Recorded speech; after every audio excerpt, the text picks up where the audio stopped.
rounded out to a solid and sturdy 30. 10 out of Haywood, thanks to unabated gang wars. One officer down, so I guess you're all screwed, cause the NCPD will not let that go.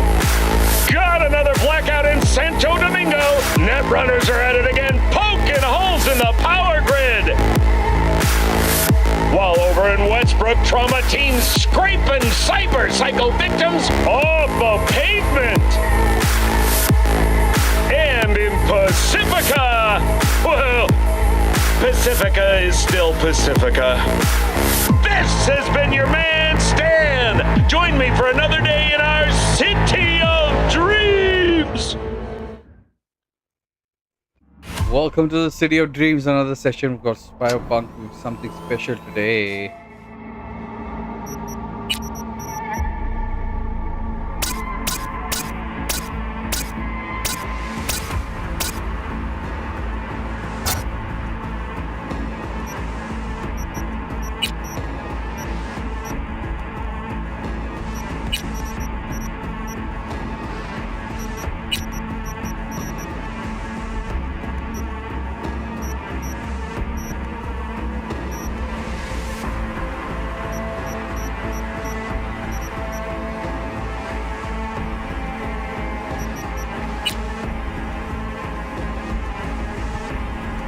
Alright, let's get into it.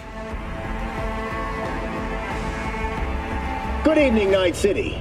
We begin tonight with, a look at the stock market, as usual. In the wake of another attack on Arasaka's Night City HQ, the Japanese Goliath has plummeted by 17%. And we should expect that slide to continue, say analysts.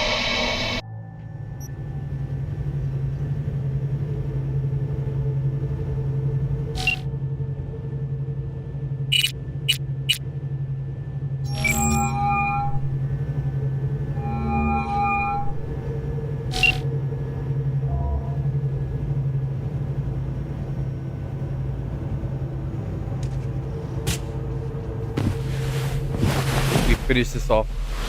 But this time we'll select the other one. Last time we selected something else. This time we'll select the other one.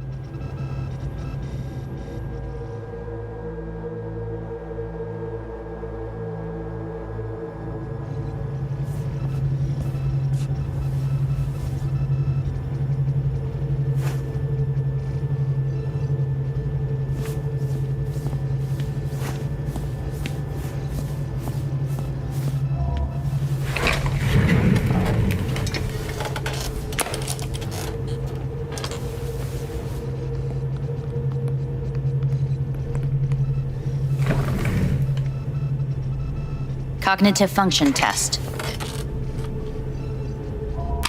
Solve.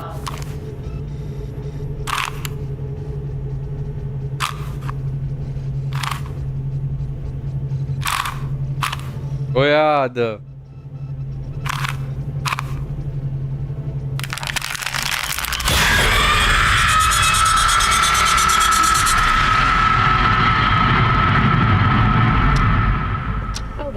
several weeks, tensions between Arasaka Corp and Militech escalated to troubling levels. Many pundits and analysts warned of a possible outbreak of armed conflict. The exacerbation of tensions was... I need to get a setting, graphics, good.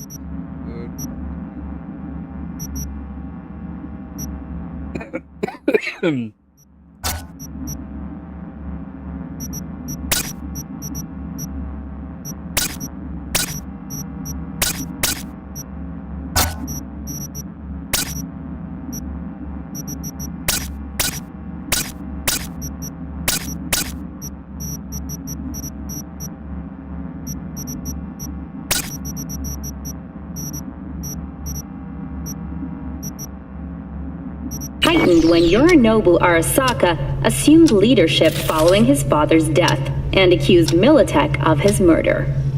However, in an unexpected shift... Hey, listen. These... We need very precise data. Can't...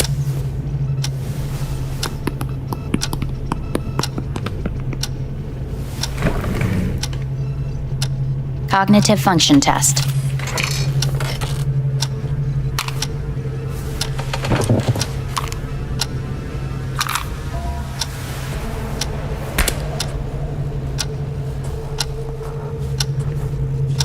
Please sit up. Respond to the key words. No thinking, just the first word that comes to mind. Loyalty. No idea. I think it's a little too bright. Gameplay video, gamma correction.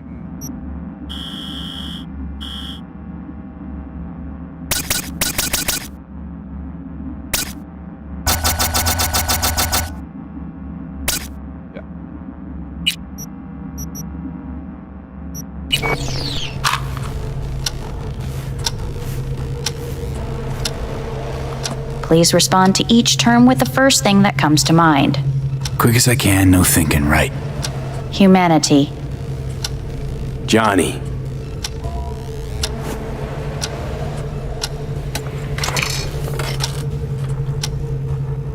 Please. No.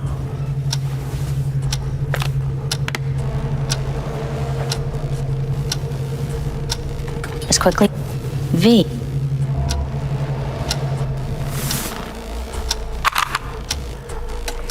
Cognitive. Solve. Fuck, no, enough. I've had it.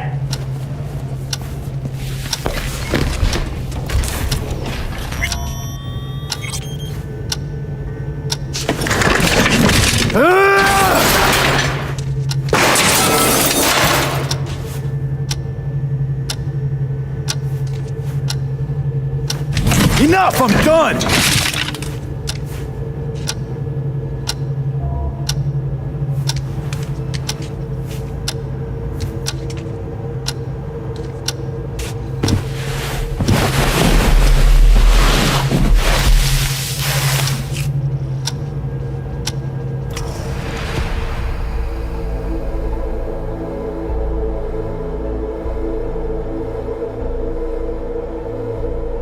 Good morning. Please get up.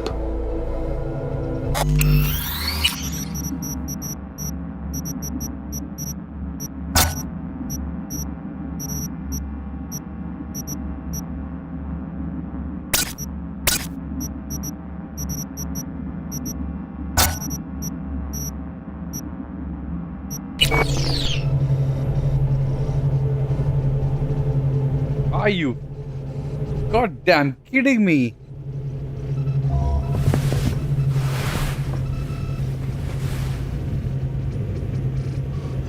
Didn't expect to see you here.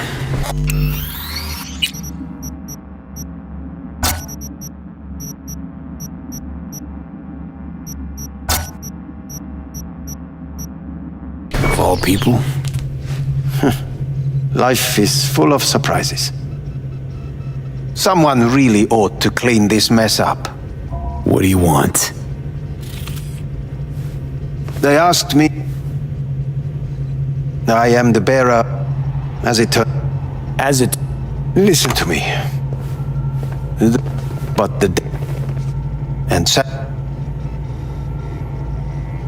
No. The test result. You could still. Were I you, all the options have. Arasa. Trusted. You may join. I fear we will create. Store. We have yet. Doesn't sound like. You have. So let's say I agree. All is set forth in a contract. Now, since a digitized psyche is not legally an individual, the contract entails relinquishing your rights. A temporary measure. No, not about to.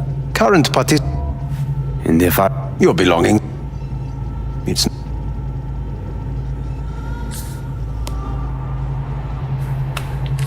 I want to live. Okay, so we chose this time I want to As live. do most.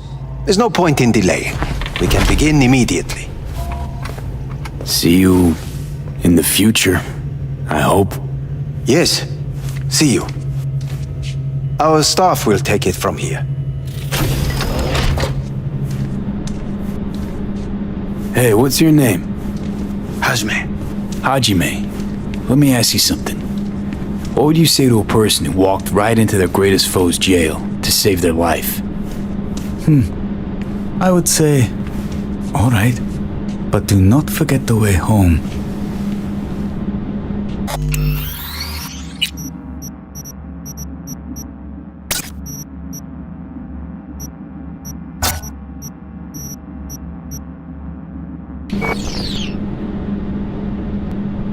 Okay, path tracing kills it. Yo, TS Dragon, what's up, bro? How you doing? Welcome to the Monk's Blaze channel, TS Dragon. Please hit that bell icon and like the stream, TS Dragon.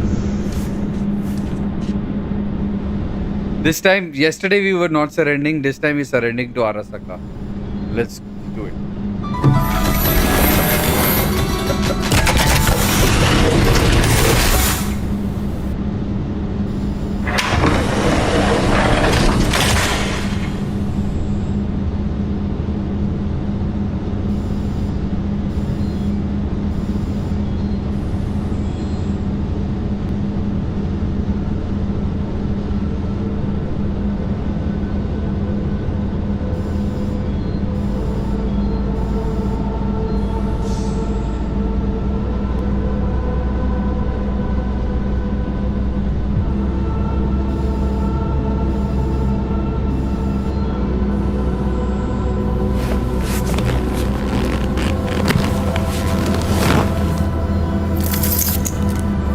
Does he look like me?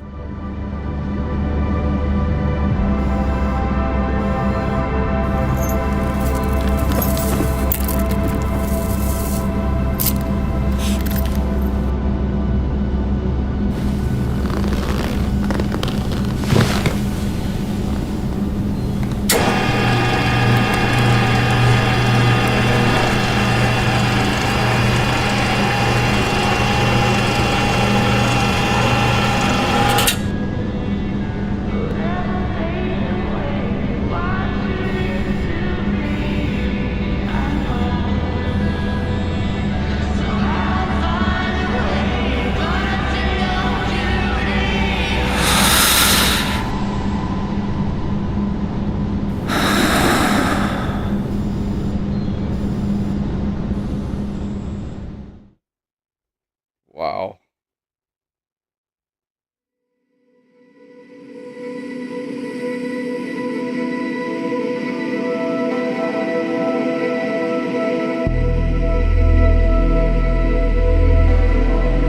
This game can take you on a journey, bro. Like crazy journey. Awesome.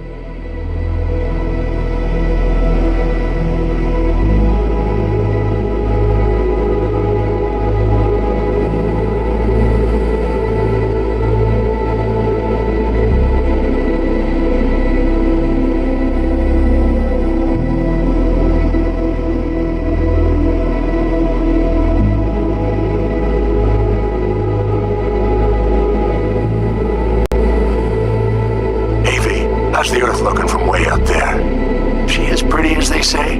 Or is that just... Welcome to the Monk's Blaze channel, Simply Sam. Simply Sam, Please what's hit up, that what's bell up, what's icon up? And like the stream, Simply Sam.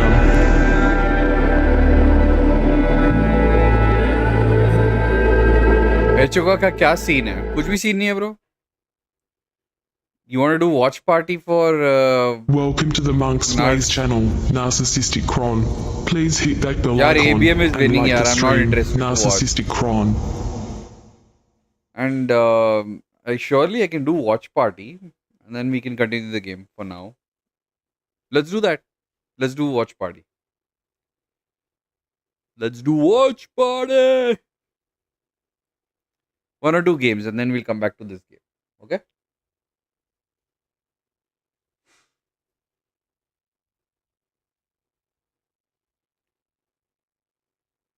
Because ABM is winning, and I don't want them to win, kind of situation or whatever.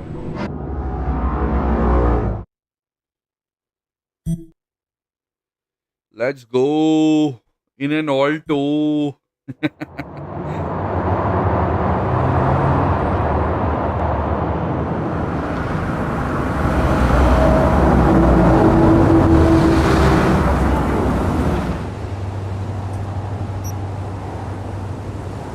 I've completed the main storyline of Cyberpunk 2077. Here are my rewards. I've got available at the Ripper Dock. I've got some iconic cyberware. I've got the tarot card. Got an access token for room on the Ibunike. And I've got gorilla arms as my blunt weapon. And I've got something new for you guys as well. I've put in some goddamn awesome mods.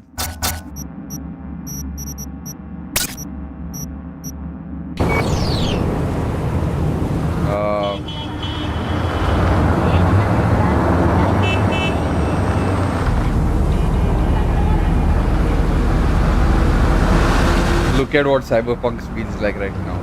And we can change the weather. Let's make it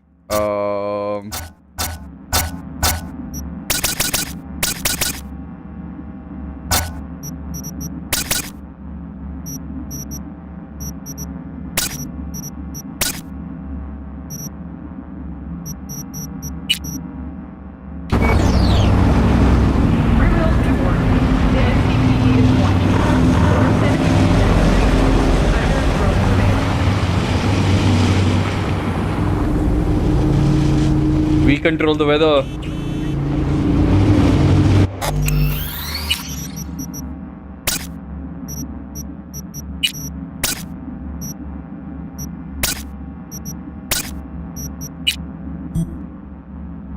Oopsie, monks, why I Welcome can't pay to the Monks diamonds? Plays channel, Oopsie. Please hit that bell icon and like the stream, Oopsie.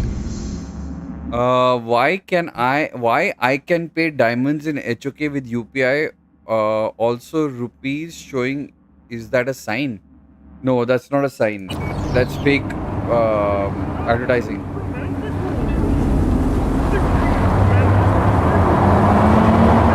Wow, I love it.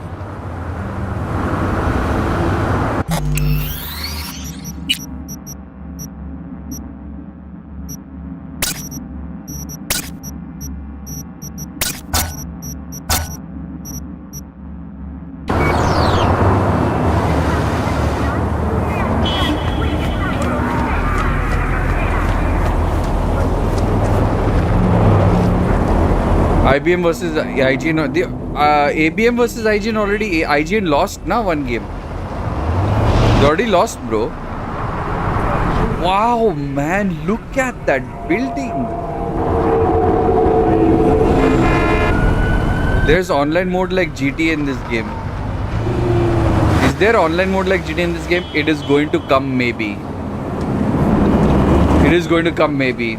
There is a new version of the game that is going to be that is been introduced, and maybe we might be having that online game version.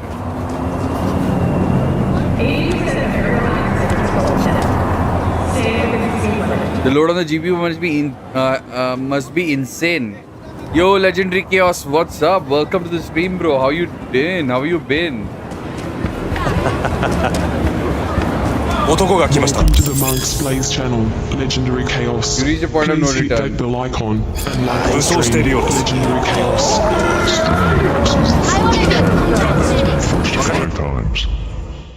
I'll just show you the load on the GPU as well, so that you guys can see it very clearly. This is something called mods that I've installed that allow me to play the game without any issue, and this is the kind of heaviness on the GPU right now. There you go, guys. It is not gone over 45%, and I'm streaming on the same time.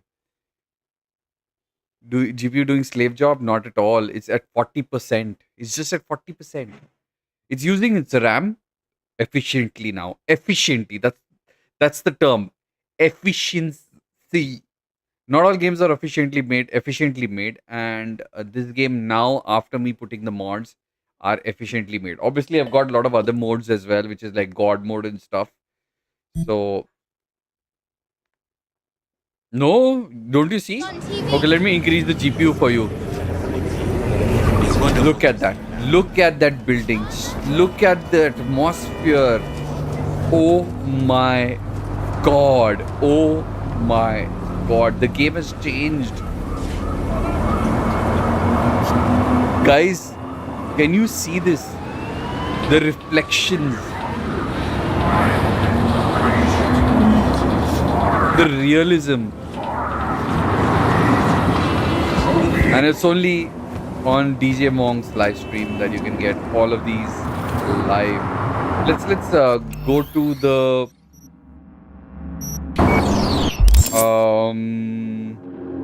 obviously that's me. Let's go to the map. No, I want to change the time of day.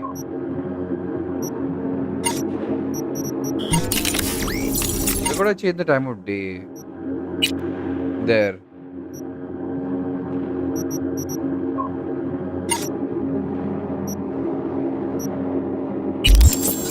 Yeah, skip time. I want to go night. When they will put these graphics in real life. There we go.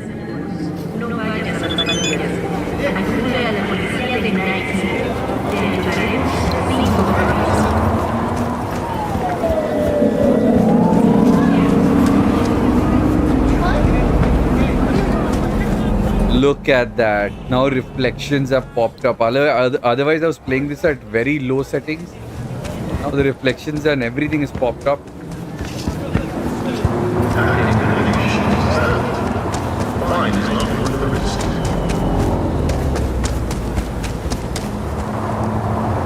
I don't want to meet Hanako at this thing. I'll shift the...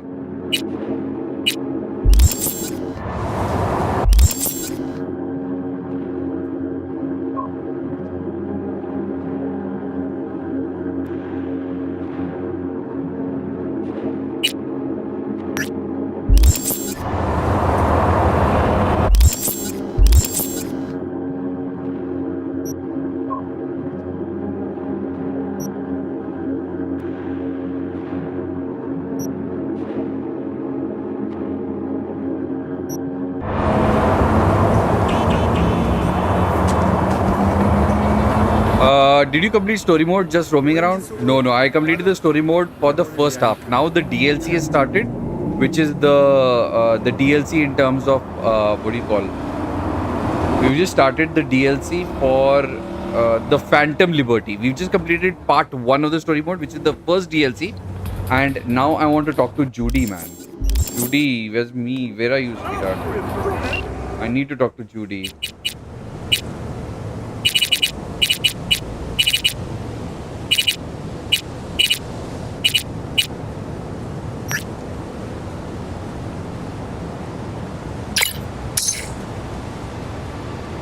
I don't know Lizzy Wizzy.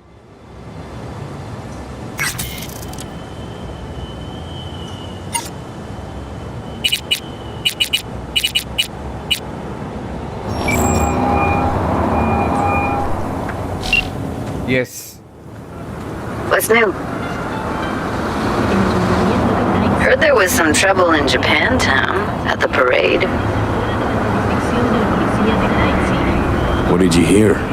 Corpos opened fire. Civilians were killed. I need to romance her.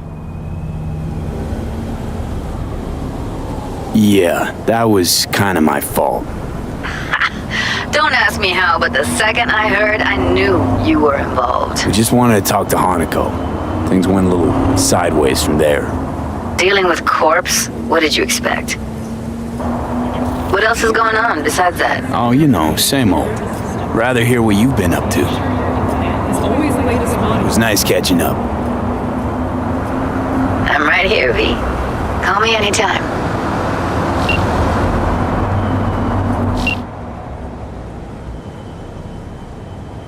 Okay, Claire is called. I want to talk to...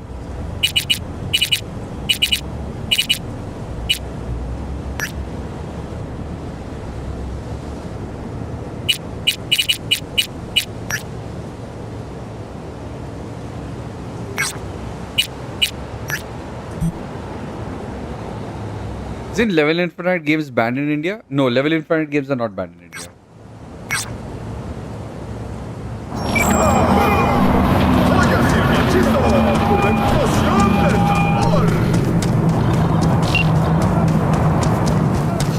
new? Nothing special, same old story. I'd rather hear about you.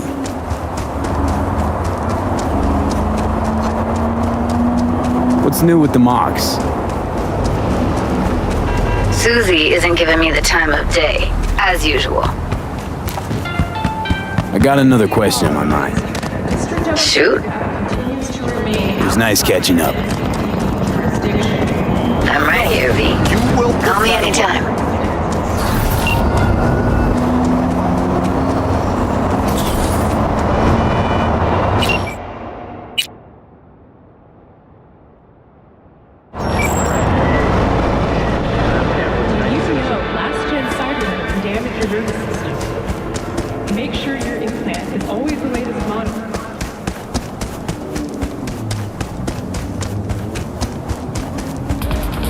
Wow, just look at the car, bro. I've not seen this effect before. Whoa, man, look at that car, bro.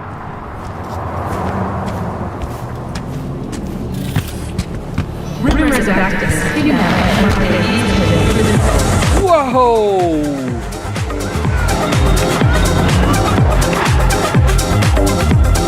Which station is this?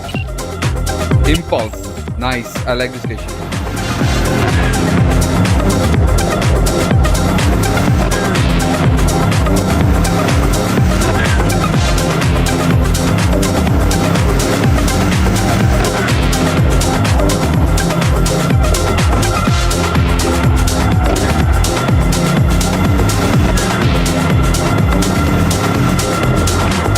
Is Moontown paying expenses of mobile as its tourney? Yes, it is.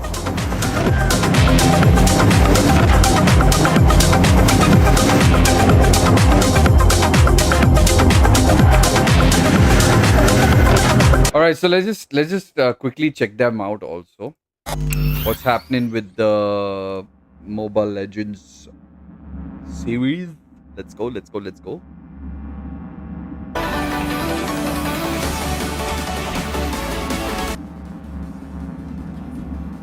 happening right now? Match BO6 Match 6 BO7. Battle of 7? Oh, thanks for watching already.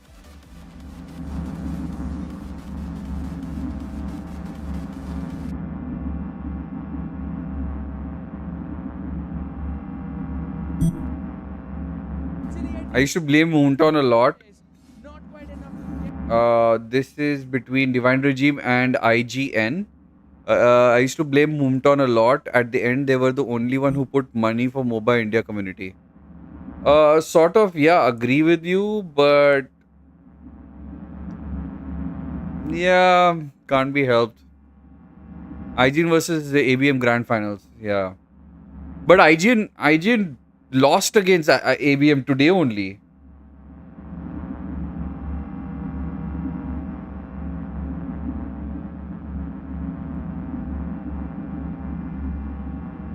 See, they lost recently.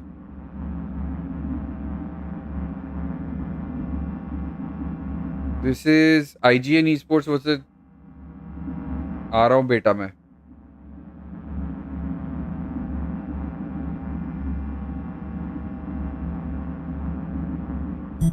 Yeah, I saw this cosplay shit. I mean, imagine HOK Wild Rift MLBB in phones. Damn heaven. Not interested in any of them. HOK, yes. I'm just playing Northeast. I'm just playing MLBB because and only because HOK has not come to India and seems like it's not going to be coming to India. That's the only reason why. Wild Rift, never ever going to play Wild Rift on the phone. No way. Because, I'm sorry, I just do not accept the so-called game mechanics of Wild Rift. Yes, but lower bracket, upper bracket, nah, in grand finals. Okay, but this is already decided, na? Upper bracket, ABM went ahead. So IGN had to fight somebody, and now will be decided. So it is IGN and Dreg has come forward. So IGN won against Dreg, and now IGN versus ABM again. Haha, Wild Rift personal issues. What do you mean personal issues? I don't have any personal issues with Wild Rift. Yeah, IGN won against Dreg. You guys want to watch that match? Have you not seen it? Since we agreed to a watch party. So let's just play one. Let's just watch one game. How IGN won.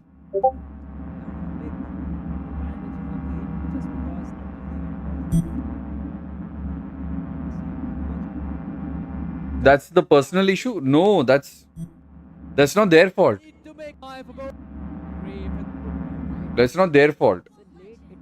Is that how they are playing the game? Or they're showing the... May have the potential to end it by mid. And if it's in late, it could be anyone's game. I agree. If it's the late game, it could be anyone's game because right now the time is now for both of these teams, specifically for Divine Regime. They need to make a comeback, and Arman has been known as the comeback. Sacred yet Have to see on the if they're able casting to do that in couch. this game number 2 of the lower bracket matchup. I don't follow that much MOBA, Tony. Now This is our first LAN tournament now, so we should follow. Make the comeback. That's true.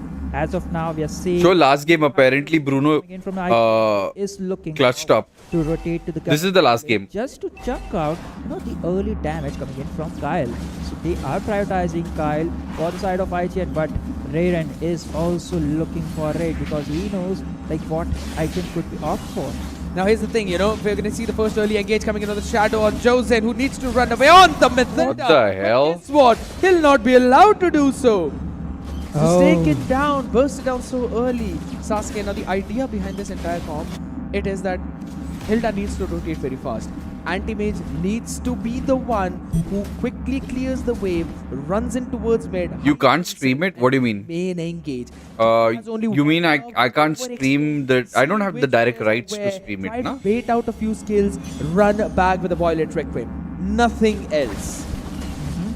That's the whole scenario coming in from side of IGN, but Divine Regime need to hold their horses. For now, Kyle, he's not gonna survive out there in the open, in the wild. This Sheriff, this time was not fast enough, specifically for 3 weapons that were on the other side. Hayabusa over to the hands of Respect. They need to make sure. For now, Auntie, he was ganked in a bit more towards the top side. Fate and Raren. Now, there's this... You could say that not just the dispersion, but rather the miscom. Because you see Raren going towards the top, you were seeing Kirin going towards the bottom side. That's a big problem. But for now, which eventually could be caught as well. Caught in a rock in a hard place as well with the RWM. He's going to be caught by the AOG. Every single bit of util used up. But guess what? Respect needed the turtle. He got that steal with the retribution. And that's all they require.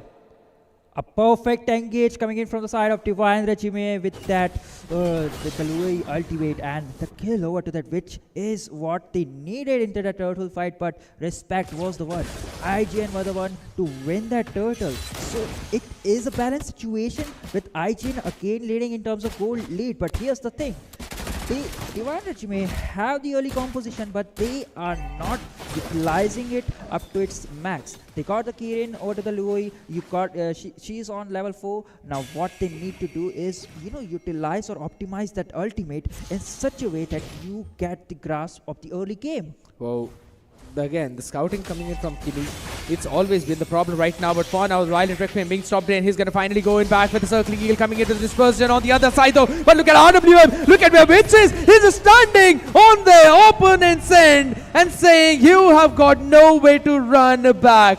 You chase our Guinevere, we're all going to turn into killers, into murderers. And they found out the... With Raren. They caught him out. Recall with the presence of my... Are they going to finish? No, the final is going to be tomorrow.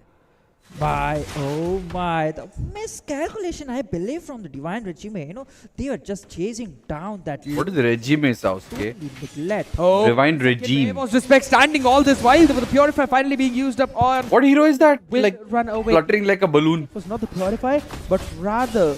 Like someone takes the air out of the balloon? So very quick. Like that is fluttering. Coming in. There's the thing. If you press a basic attack, if you press any skill or anything. See, I noticed that, this is the second time I've noticed. They don't take the second, they don't take the kill the second thing. That's Matilda. Okay, thank you for telling me. And they don't kill that second scorpion that comes out. I don't know why. That spider thingy. People just take that one spider and go away. I think so. He kind of made that mistake out there. But Fate looking for some early upgrades just right before the turtle, and there is the ultimate. Seems like they're just gonna stay there. Respect has got no clue. Q is there, but he goes all the way over to the other side as yet again is Katsuhiro, who's been the man who will be taking a beating, but Wage being in between of everyone as that AOG will catch him down. Anti, now the main man who's going to be standing up in front. Violet Requiem not yet up and committed though, but guess what? They will still jump in, go back with the quad shadow. Respect being so very risky, but this fight was won by Divine Regime. Finally, they got a chance to, gain and, disrupt the amount of aggression IGN was suppressing over to the time, and also, just minimize the gold gap which IGN was leading. An 840 gold lead is not much, but also, in terms of objectives, both the teams, they are not, looking forward. I'll be really honest. Today, I'm a little exhausted, so I'm just chilling with Cyberpunk. I was supposed to play MOBA today, Mobile Legends, but I am just not in that frame of mind to put my head down and play aggressively and be the marksman of blah blah blah. You know what I mean? So that's why I'm just like chilling and playing Cyberpunk. So don't mind. I know I said yesterday that I would do it, but please excuse me. Go for that. For it today. They're gonna try. Oh my goodness! Relax. The flicker. With the spatial migration, Kimmy almost catching the sheriff out there. He just dashed away, locking them down. But guess what? They were able to lock down Arwen in the bottom lane. 3 people all the way charging that poor Bruno out there, the poor footballer. But guess what? The team is over towards the other side as again the AOG, this time on Wait. He can't really run away, but now finally try to run back. But Wait, he is taking... Or just like BGMI India only. Will Indian team get access to international tourney matches? Next M series, yes. Next M series, yes. We are going to have a slot because recently they called an Indian creator, and if you haven't checked it out, they called an Indian creator to M6 called Kazuke YT or something like that. And he was bought to M6 as in paid for ticket by M6 team to Saudi and Kazuki. Yeah, Kazuki. Yeah. Hey, Duty. What's up? Welcome to the stream, bro. Yeah, Kazuki was called... Welcome to the Monk's Blaze channel. Do zero R die. Please hit that bell icon and like the stream. Do zero R die. He went and represented us. Kazuki is not Indian, bro, I think. I think he is. Because he spoke a lot about India. Oh, he's from Bangladesh. Okay. And yeah, he seemed sort of like Indian anyway. But yeah, this time the next M6 that's going to come out, that's going to have esports this thing. And he was like, if I'm not wrong, I'm going to keep this alive. We'll come back to this in a minute. It's not going anywhere. Let me show you what he said. Where's my history? I just saw the video sometime back.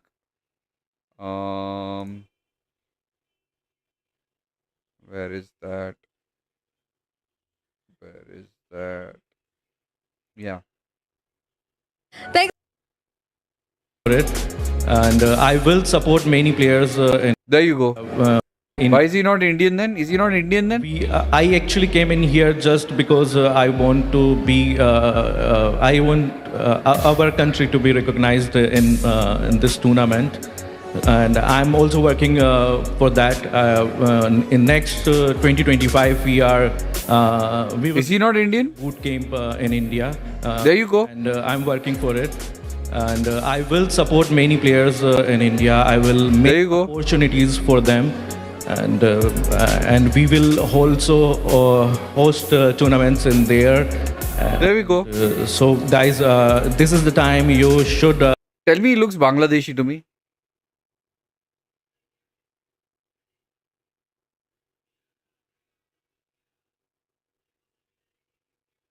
Yeah. He told me about it. I never knew about it, to be honest. This is the first time I'm seeing who this is. Because I've never been in the whole realm of so-called Mobile Legends MOBA.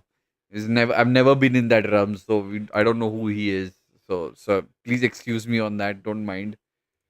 But yeah, let's continue the game. Taking a lot of beating to revitalize on their faces, and now Raden joins in. The violent Requiem was committed, but the man still survives. How is he still alive? Will get taken down eventually. So it's confirmed India and M7. Yes, it is.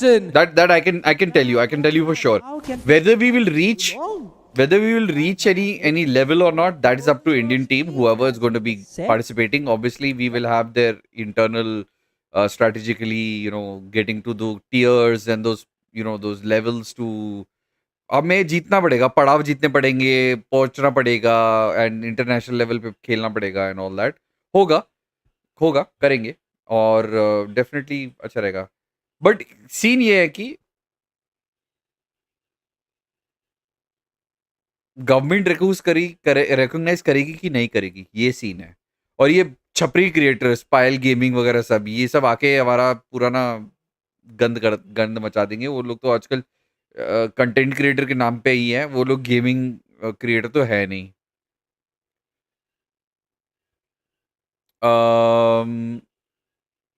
IGN will go, I feel. So I confirm. IGN will go, I feel. Yeah, I think ABM will win, and which I don't want them to win. The cocky sons of whatever they are. Best advantage is that we are so close to see a CA server, not that much expensive to afford expense for Indian players. Bro, that this tournament itself, this Northeast Cup, is part of the payment done by the by Moonton.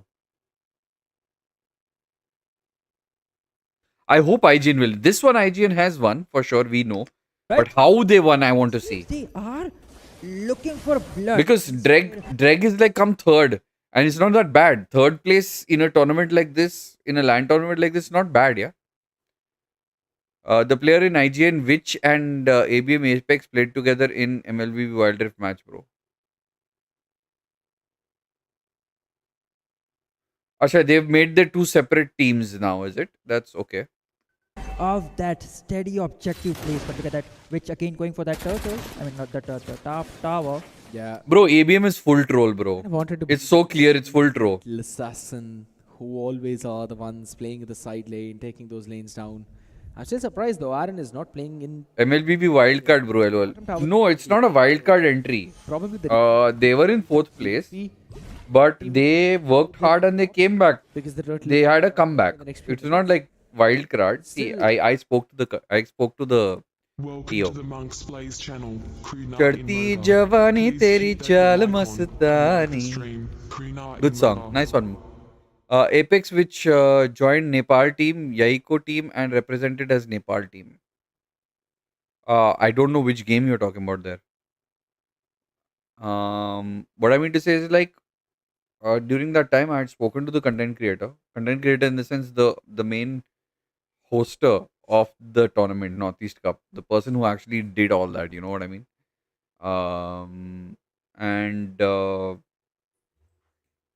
In that situation, he explained to me that, we were dying. The organizers, the main organizers who were supposed to make the payments, were not really doing the payments for the LAN tournament, okay? And for them to have a block of the LAN tournament, to Nepal have access to international tourneys, so Witch and Apex joined Nepal team as wildcards. Okay. Don't say wildcards, nah. They didn't join Nepal. Nepal team took them in their team. That's a difference. You taking an Indian player in their team to play and represent towards Nepal is a different thing. They didn't join the Nepal team. They represented Nepal from India. There's a difference. Please don't confuse the two and say it like that. It sounds wrong.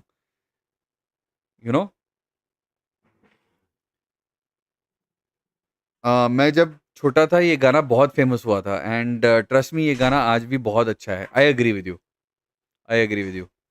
FNOP in grand finale? No, it's not. There is IGN and ABM. Yeah, 2 imports allowed. Exactly. Yeah, I'm very bad in explaining. Yeah, I got a shock. Like, how did an Indian just go there and this thing? So yeah, I got the 2 imports. No, the word that you used is what I got a shock about. Wild cards. That is the wrong word there. Wild card entry was a lot of controversy this time for ABM to join this tournament. So wild card was a big sort of. I've been a mod in the in I am a mod for this thing also, for Northeast Cup as well, in their live chat. I am a mod and they've given me modship because this thing is a friend of mine. And believe me when I'm telling you this. Wildcard entry. A lot of people have been trolling in the chat because of one team that lost against ABM and they got knocked out of the tournament. But during the time frame, this tournament was supposed to, the offline tournament, which is right now, which is happening, was supposed to happen last month. Okay, but the payments from Moonton did not come through. Okay, and the payments came through only 10 days before it was decided. Malaysian team homeboys locked them out. That's okay. Come on, think about it. Malaysian team have been playing this goddamn thing from Donkey's era. Okay, and suddenly they got we got a chance to become something in the game, and we're trying to represent. It's okay, happens. Bro, Nepal team played so good actually. It was close. It's a good thing. It's a good thing that it's close. Losing close games is obviously a great feeling, right? But coming back to what I was saying, that the controversy that happened and how ABM is actually inside the tournament right now, it's on their own access, and they sort of say that no, the tournament organizers made it like a wide card entry, and it made it happen. And those are the people only talking about because that state was the one who lost against ABM and dropped and knocked out. I'm disappointed with RRQ team. Which is RRQ team, by the way? To the question of that one big threat. Aaron is your late game insurance. You don't really want him to fall multiple times. Which state does it represent is what I want to ask you, more than anything else. EU, which is which? But what if they don't mark out Aaron the creator? All we see is he's tied the one time in the total 7 minutes of the game, which is not what we're looking for. But look at that. Yeah, for now it's going to be the backline. Aaron getting taken down early on respect, catching the mage on the other side though. But yet the turtle being secured by Kirin. Raden was the one who will be able to get that extra bit of shield. Kirin the only casualty in that fight. So that's a big problem, but hold on a second. Most of Indo teams are not just about getting cup. They also have so many fans, so they get a lot of ad promos. Obviously, bro, like, they have their own local food and beverage guys, right? Which need to advertise, so they purchase. We still have not reached.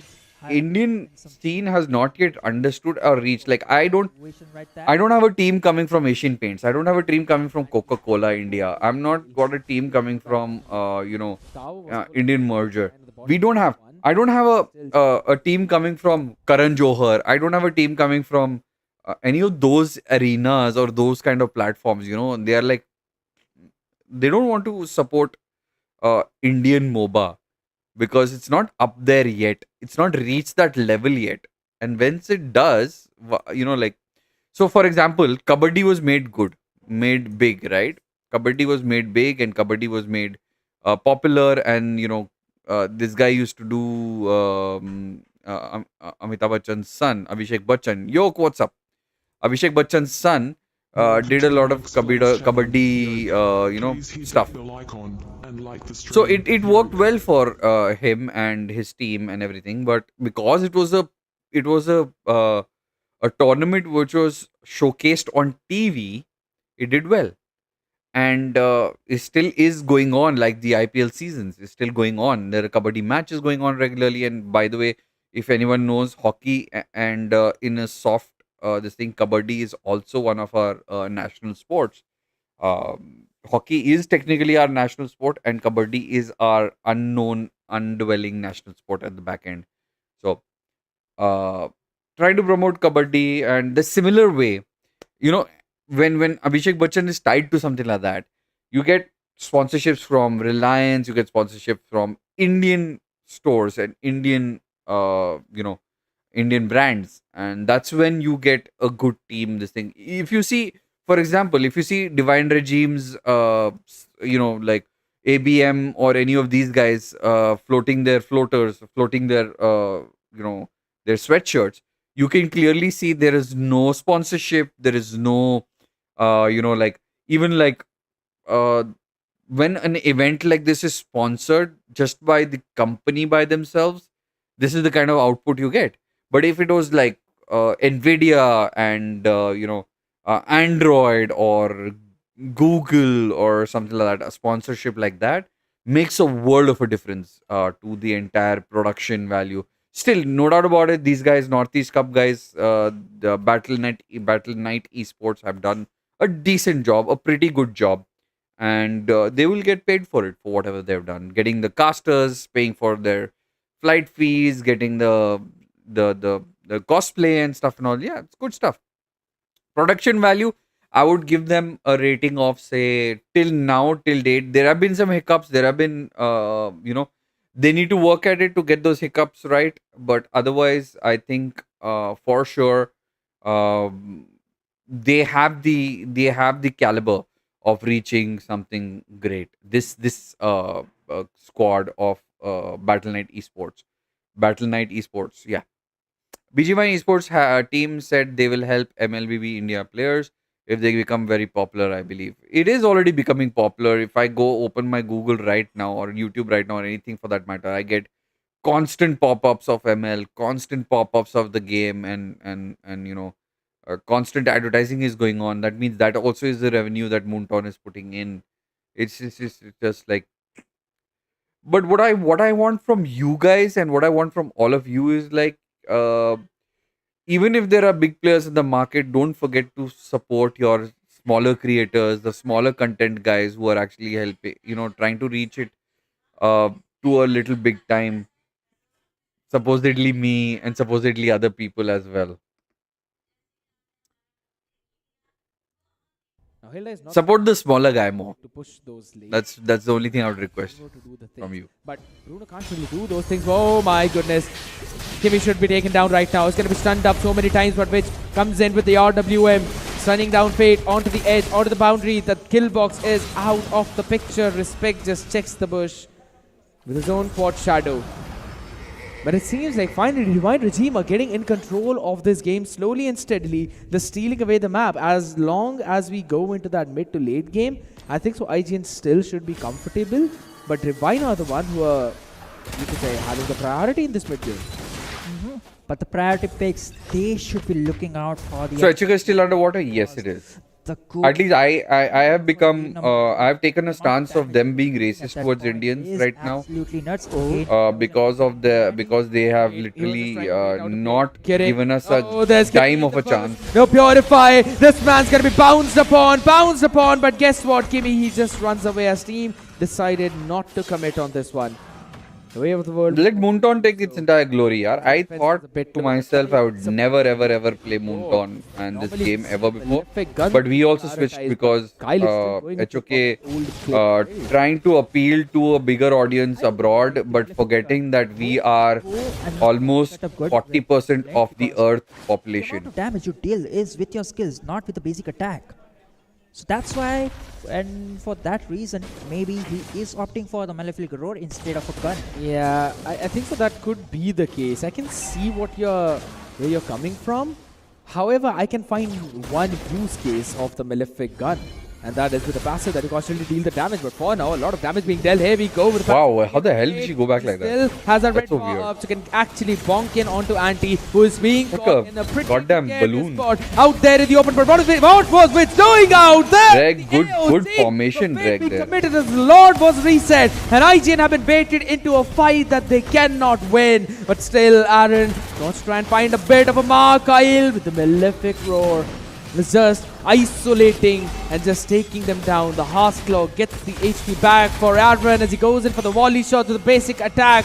Goes in, needs to create that gap. They're trying to capture. They take it. No one wins it apart from a Clint and the Sheriff out there in the wild. This time pulls out his... So this is the second. This is the second game. If you guys can see, I'll show you. This is the second game. If you see this small marker, it shows how many games it is. It's a BO3, and out of which IGN has already won one game.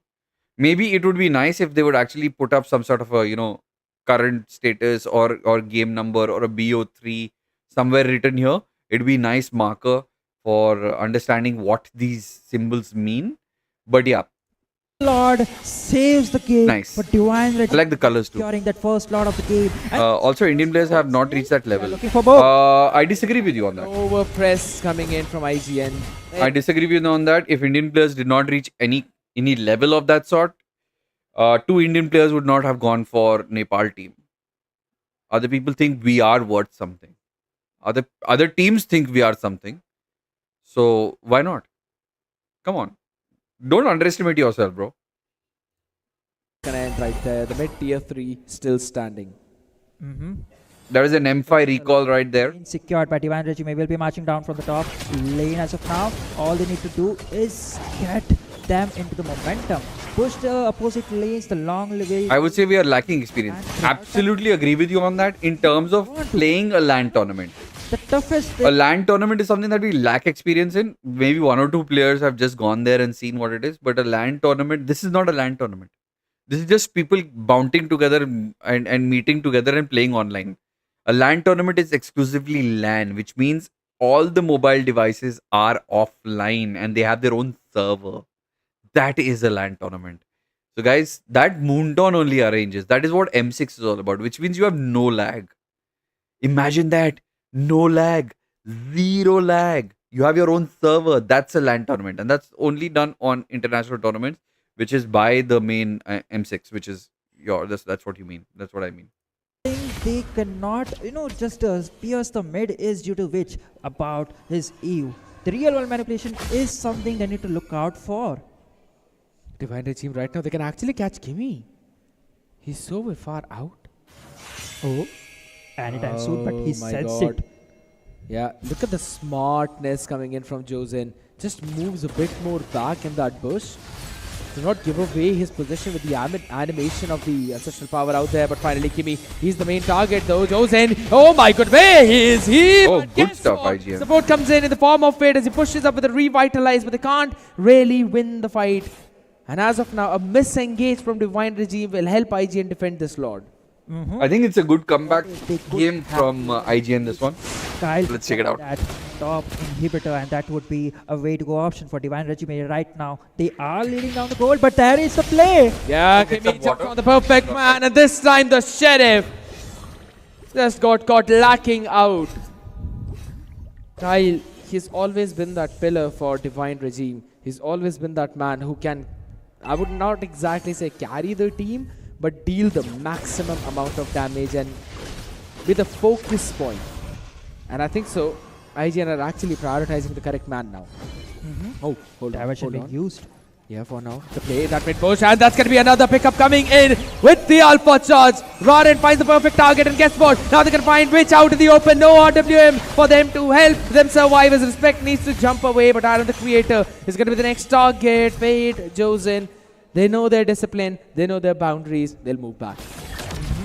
But guess what? Aaron just completed Malefic Gun. He's gonna be dealing tremendous amount of damage with certain rage. The damage from the Dispersion Diversion combination was insane, but guess what? Respect with the Oogie Shadow Kill finally doing a bit of damage, but still he's not able to find the target that he's been looking for.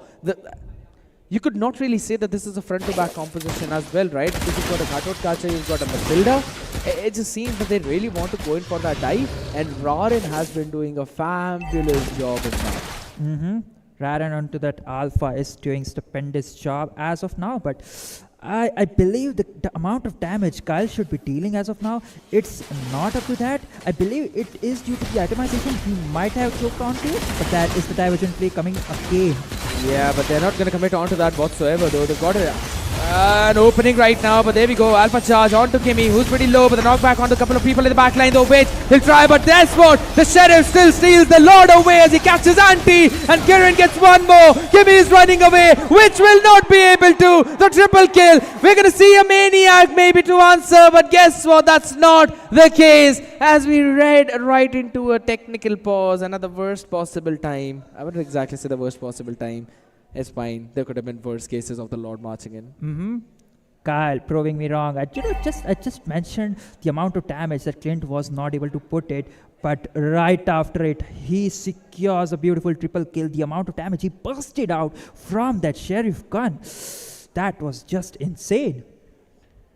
Insane indeed. Finally, audience getting a bit more time to relax as well, right? I see what you did there, my man. I see what you did there. But guess what? Right now, Divine Regime is just trying to take down the inhibitor in the mid lane, and they'll be able to do that. Kimmy is the only man, and the cannon minion is up and going. No way Kimmy can defend this, and Aaron will be not there on time as Kyle takes down the game and keeps it in his pocket just as a sheriff should. Oh my, the game Divine Regime needs to put on for the show.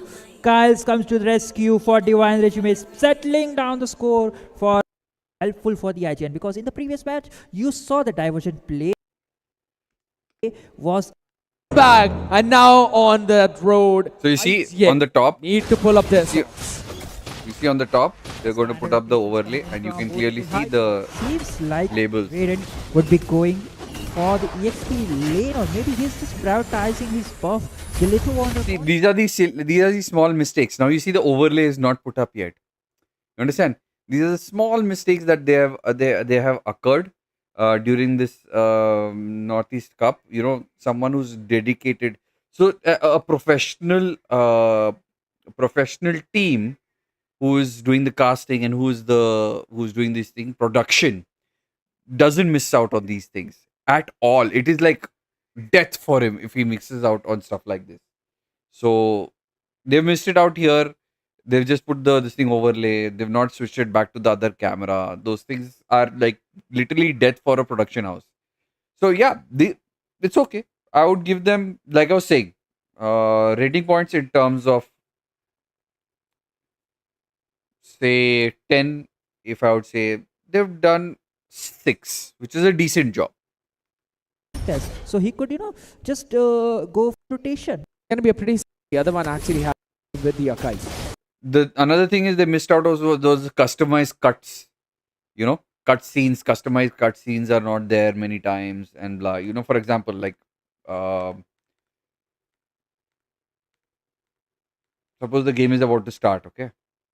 And this is the end scene. IGN would be my way to. Now there's supposed to be a customized cutscene which happens. Not the bad pick. It's the. What's up, K? How you doing, bro? Which is going to be helpful for the IGN, because in the previous match you saw the diversion play was a nuisance for the IGN. Yeah, it indeed was the nuisance. This is the cutscene. We could see the. So that cutscene is not. This cutscene is not good. That cutscene that just came right now. That cutscene is like, just a random ball of the thing, but there was no logo, there was no Northeast Cup written. So that kind of a thought process was not prevailing. It was like maybe done in a quick moment, but they should have added some Northeast Cup or a cutscene. Like, professional cutscenes are very different. They bring up the scene and they cut it out like that and then bring it up back up again. So those kind of professional cutscenes are very much... History repeat itself, ladies and gentlemen, as we will be jumping in the game number 3 of this low. The Little Wonder contest. Alright, game number 3, because you must have seen just now. Yeah, they've finished the overlay. Early few minutes, I think. But people will slowly understand and play good. Playing good is a different aspect I'm talking about. I'm talking about production value here, bro. Production value, that's a different thing. Scared casting was so good, right? Yeah, no doubt about that. Actually has. He's damn good, man, with ML casting. But the question is, how is José going to set his team with the Akais? We have seen quite a few Akais in the NEC, and the win rate actually stands at a staggering low. Come on, man. Scared Whitey is like Nordwing, you know Nordwing Gaming? He's a Welcome to the Manx paid Plays employee for channel, Nordwing Gaming. Monkey.dluffy. Hey, Please Monkey hit D. that Luffy, bell what's up? icon and like the stream, Yes, stringers transitions. I mean exactly what I mean. The proper kind of professional stringer transitions are not to be seen with these guys, the production house people. It's okay. It's I would restrict maybe half a point for that in his entire 10. But who's their experience laner? I'll have to check. 23%. You've been saying that. Isn't that Ithrel? How will he be making the plays? But what if he is just picked to counter down? Yeah. Counter down the Tigreal pick. Whenever there is an inclusion, you got the heavy spins to nullify it.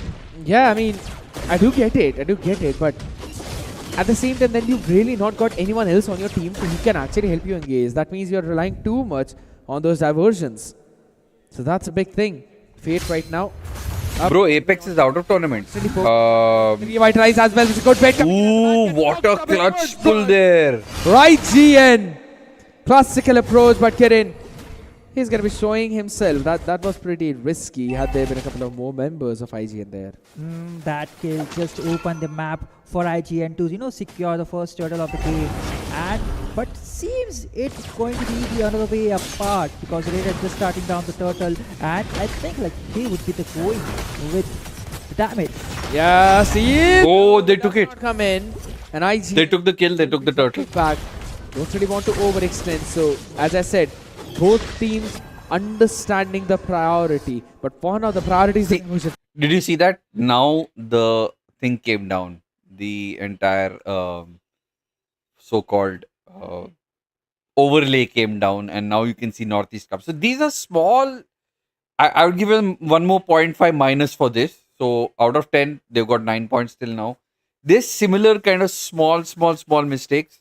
Not having good stringer transitions is definitely a 1-pointer, and so they have 1.5 minus. So it's 8.5 right now.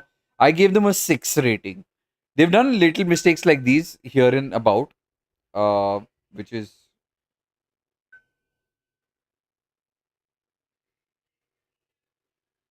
Here and about, which is like, oh my god, Aaron, he sees them. They need to work in progress, but then they have got a lot of things right about it also. And what a timing on that Death Sonata. He knew the kind of plays was made in the game number 2, so they know what kind of the games they would be going with once again. So I think IGN might have the idea. Exactly what he's talking about right now, the caster is talking about right now. You and I, we don't focus on that because they have had players generally what these players have. Day 1 stream quality and mic was just no. They said internet was laggy. Yeah, I guess so. My thing was I was trying to explain this that these guys, these teams, they have pinpoint preciseness of exactly when they have taken the buff and when the enemy's buff will start.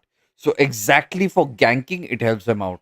That is the general strategy of how this works.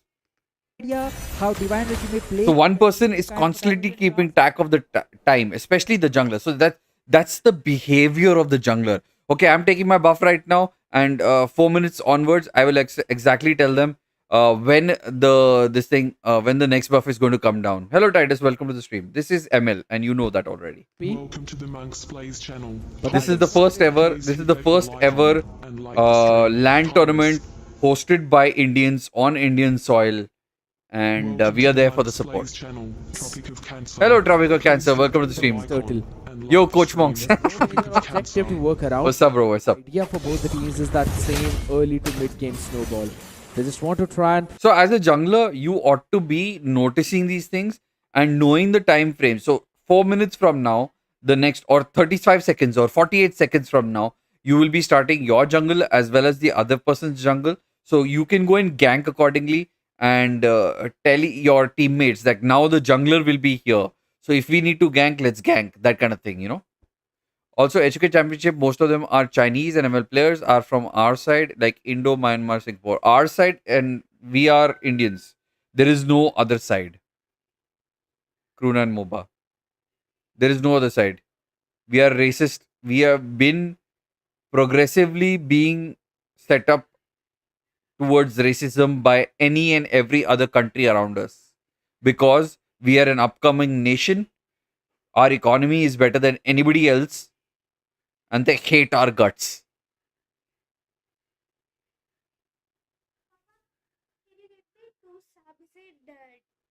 Decibel division and then 2 subset percentage.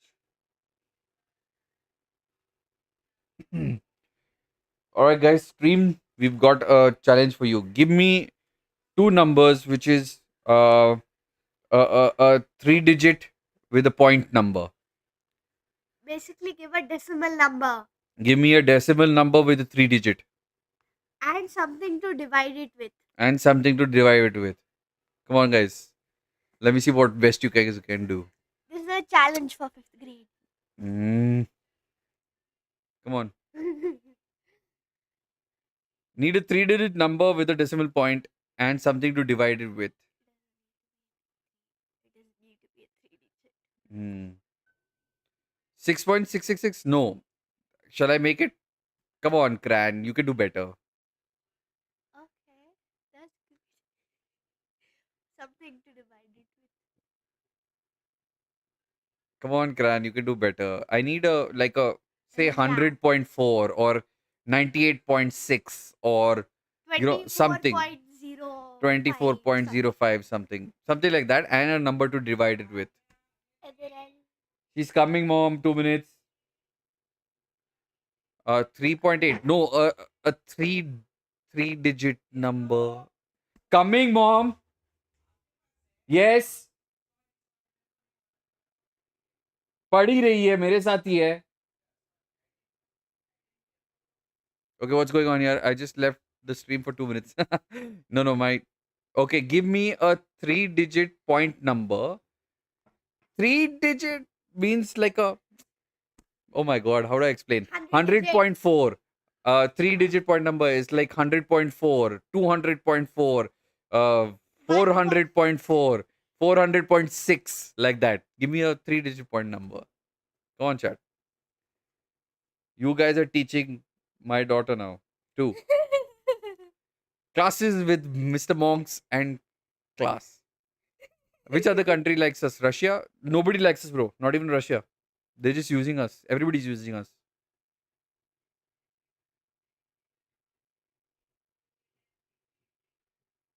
Can I have a number, please? Shall I make that 384? Okay, let's make it 384. Give me a point number. 0.6. Okay. Let's divide it by a number. Let's divide 384.6 by some number. 100.1. Thank you, Kruna. So smart. Can I have a 345.89? That's good. 345.89. That's good. Welcome to the Monk's Blaze channel. 345.89. Divide by? Divide by? Watching Northeast Cup? Yes, watching Northeast Cup. That K, I'll take that as another suggestion and we'll make it 287.3. Tell me something to divide that by K. And you tell me, who was that? Kran. Divide by 13. No, single digits, bro. She's still small. I can do 2 digits. There's no problem. Okay. K divide by 13. So maybe you get divide by 13 and Kran. And you need to divide that by something. I need to give a this thing. How do I divide? No, 0.6 won't work. I'll make it by 6, okay? Chalo, theek hai. What else? Then you have to give a 2-digit percentile. Hey Abhinash, what's up, Abhinash? A percentage, not 2. It doesn't need to be 2 digits. It can be 1 digit. Percentage you want? Yeah, I'll give you a percentage. 54% and 19%. All right, see you. Bye. Do the homework. Thank you so much for helping me out, guys. All right, let's get back. But bro, in geopolitics, no one is friend. Everyone is looking for their interest first. Yeah, absolutely agree. prioritize that early mid game and then take it away for themselves. So I do get it.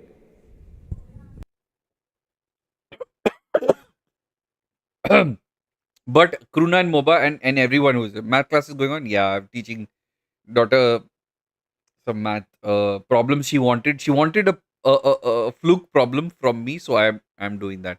Anyway, do watch party if you're not in the mood to play MOBA. I agree. I'm doing that right now. That's what we're doing, Boredom.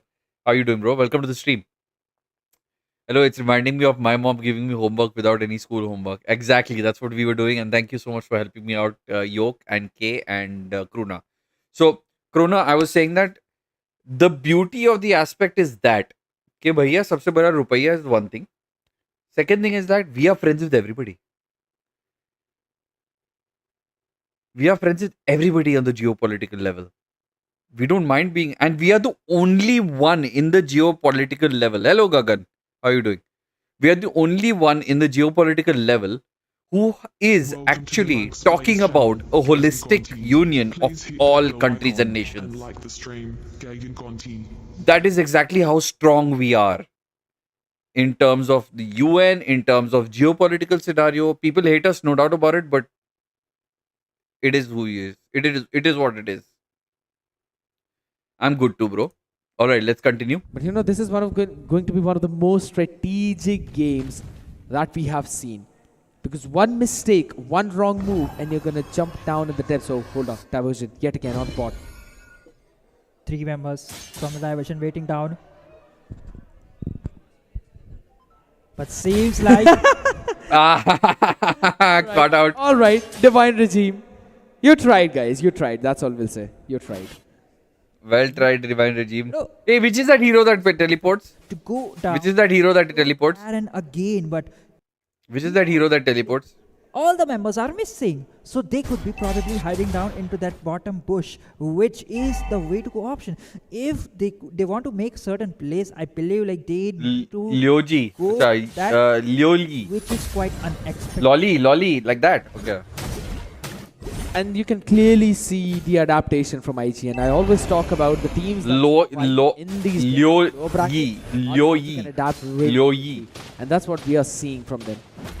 Making sure that they know what the other side wants to do. They've got a CC, they've got a Louis, then what you pick up? You pick Louis, up a Grains, you already locked it in, so that your team can actually stay way too far away. And you by God, Kruna, such big this thing. Bro, fact is, for the first time, we are having a perfect minister. Guy not only putting out interest on top of, but also talking on the same equal ground that also help others. No. I wouldn't totally give him that philosophy. The fact is that we actually have a school of ministry. Did you know? We have a school of ministry. And Jai Shankar is a pass out of the school of ministry. We've had the school of ministry for the past 10 years, 10 to 15 years. And we have got pass outs and who have been taken in foreign ministers. Foreign ministers have played a strong role in the past as well. But it is not showed up to this level before because of social media. Okay? For the past 10 years or say the 6-7 years that Modi has been in regime, in power, social media has developed and been in that scale where you are being addressed and seen a lot of these things that people are doing. So that's how it is. In fact, I'll let you know, one of our streamer friends, or not streamer friends, one of our friends who is actually being a part of, who's been with me playing MOBA, and some of my old friends know him as Clotty. He is actually taking on a course in this foreign ministry school and has been sponsored to go to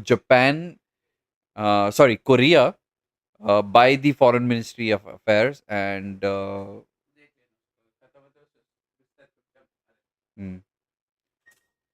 he's been sponsored for a trip to Korea to go for his further education.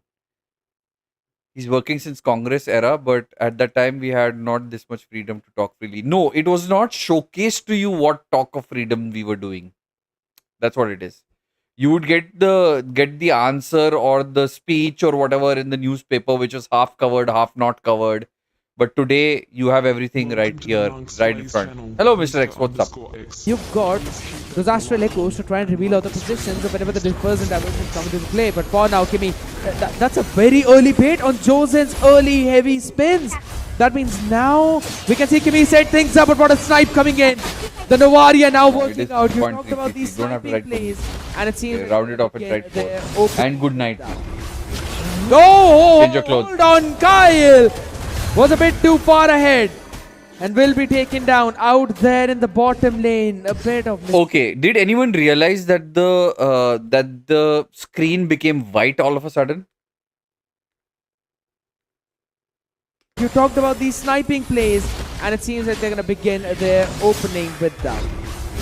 Hold Did it not just become white all of a sudden? Was a bit too far ahead and will be taken down out there in the bottom lane. A bit of this is another thing that is bad. Scouted him. Could be save his life. An OBS PC or whatever, which is not good enough or whatever. I don't know what it is, but it just so happened. You wanna go? This is not the first time, so minus points for that as well. Guess what? IGN is that never happens ever sniping on an international platform. Both of these backliners has the tremendous amount of ability. Their quality is bullshit, but game is very entertaining. That's okay, bro. Obviously, come on, man. Boredom, bro. This is like the first time ever an Indian has casted on an Indian platform, on Indian soil, for an Indian land tournament, for a game that was launched recently back to India. In 2024. We've done it before, but first time for 2024 we've ever done it in the past 2-3 years. After COVID, we were not able to do it ever. So yeah, you have to give them a breakthrough. It's okay. We can live with it. We will become better, of course, with feedback, but we will live with it for now. The first time it would say, let's be for now, I'm looking for S2. Yet again, they're just, keeping... Season 2 will be so awesome, Those map control. We always talk about the map control, but in terms of how fast you can take it, I think so IGN has that advantage with those constant spams of the Death Sonata, which does not necessarily goes on a cooldown. But tell me, chat, which one would you want to see next season? Would you see a Northeast Cup? Would you see a Southeast Cup? Would you see a West Cup? Would you see East Cup? What do you like to see? Because I want to see these guys regenerating this tournament for all sides of cups. Like they should create 4 chapters: Northeast, South. Yes, you're supposed to be changing right now. Your night suit. For what? For what? She must be calling someone else. I want you to go to sleep now, Nirvi. Time to bed. I'm not going to say it again. Alright. M7 with the Indian team. Yes, that is the international tournament level. I'm not talking about the international tournament. I'm talking about the Indian tournament level. So Northeast Cup is done. We should do a South Cup. We should do an East Cup, a West Cup, and a North Cup. North Cup is done already. So we should do like small chapters. Do this again and again. And build on it. What do you say, guys? Which one would you want to see next as a thought process? Obviously, all the same teams can participate, but more people will. This thing should keep going on, and then M6 also. You know what I mean? They should host the game Delhi, Bangalore, Mumbai. The production quality would be great. They should. No, I would not. I would not want to do that. That's something I would not want to do. Delhi, no, I wouldn't want a city-based cup. I get what you're trying to say, boredom. But yeah, after all this, not like BGMI esports talent eating money or not giving it to sit trash and promoting cheaters and all that. I don't know what happening in BGMI, so I don't know what that's this thing. K says that's cool. I think that's cool too, bro. HOK India, maybe next year somewhere around this time, maybe we can even think about it unless they're not being racist to India. Monks in M7. If they think I can do anything there, I would definitely participate. I don't know. If you think maybe I'll become a coach. I don't know, bro, Duty. No point supporting international tourney if esports is not supporting in India. I agree with you on that. Community needs to support Indian esports, promote these games inside India. Absolutely agree with that. And this is a great idea to do. In Northeast Cup, and we need to look for sponsors, guys. Guys, nothing happens without sponsorship. Believe me, nothing happens without money coming in. If you have the money, then these people can do something about it. You know, Battle.net esports, or for that matter, any other esports. If money doesn't come in, how will they promote the game? How will we be able to? So it's not like you, me, make a good luck, put in money, and make a tournament of it or whatever. No, it doesn't work that way. No. Monk's coach on how to play Mia, all five Mia. Yeah, sure, Mr. X, will do. International tourney is second thing. Yes, it is a step above. Not so full happy. Thank you so much for joining. People spend a shitload of money on ML. Yeah, but are they spending shitloads of money on ML to promote a tournament? That's the question. Nobody is doing that. Can fill it all the way back up. For the first time, LAN they did well. I think. I'm glad you think so, bro. I think they did well. Will clear the thing out at least, as long as you angle it correctly. And with the way how which played that Tawari, I think so. This brings down to the number of unique heroes being picked up in the entire Northeast Cup to over 90. That could be the case, but it seems like both the teams, they want to play it a bit more safe. This is exactly what another thing that I was upset about a little bit was that their focus on the player was stuck. It was not a manual drag to where the fight might happen, to the next position where they might be taking a fight or not taking a fight. Yes, I know where Shozen is. You don't need to carry him all around the map because I have a mini map to see. So, check out what the other guys are doing. That is more important. Go where the group herd is. That is more important. So that is also something that I sort of thought was lacking by them. So minus 0.1 for that. That is very important in that entire strategy. So right now their points are at 7.5. Rather than going for the out of 10 or maybe the kills. Because they know the mistakes that they made during stream is falling down each by each and piece by piece, because which is just using the snipe shot. Hold on. We're gonna see Kyle now finally running away. He's pretty low on the HP. The Astro recall comes into the play. Will the meteor land in is the question. The concealed play coming in from Kimi, who lands in a double bind implosion into the Nibiru's passion though on the other side as Kyle answers back, and Respect needs to run away, but guess what? With the yo-yo place, he'll be bursted to smithereens, only to show the Doge emote and survive on the other side. A 2-for-2 trade-off, but seems like Aaron is looking for more than the sniper shot. Yeah, indeed. Both the snipers are kind of missing the mark though, but clearly shows you the movement. Oh! Kyle had to burn up the flicker to dodge that meteor over his head. I mean, that is the diversion play again. But guess what? 1-for-1 trade all the way over towards the top mid bush. And it's going to be Ranger is too ghatak, bro, nowadays. We will survive. The turtle still pretty messy, has another glorious path, but this fight was started with a glorious path by the way, and that's support comes in. Charge onto Anti is trying to think support could not take it. Gets deleted, and with the support of Divine Regime pulling it off there. Kudos to them. They're losing towers, but they're doing well. In their favor.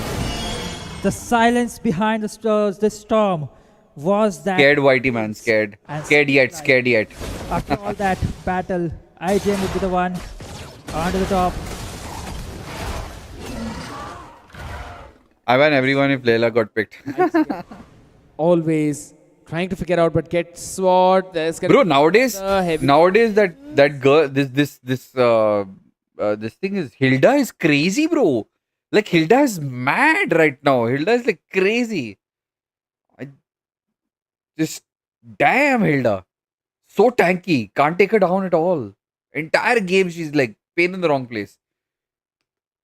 Already committed by José. But Hilda is not in this game anyway. There was no one to actually support for that one pick. He is all the way in the top, but guess what? Alpha charge by Raren on to get. Yeah, I know. Dodges away the entire Bennett's raid in an instant, and José finally has been forced to use the heavy spins, but a little too late into the Nibiru's passion of Kyle, who will passionately survive. Yes, this man has absolutely got no fear, but for now, Anti, he is fearing for his life. He needs to run away, but the support from the Granger is there. Ooh. Singing the songs of the death of Divine Regime.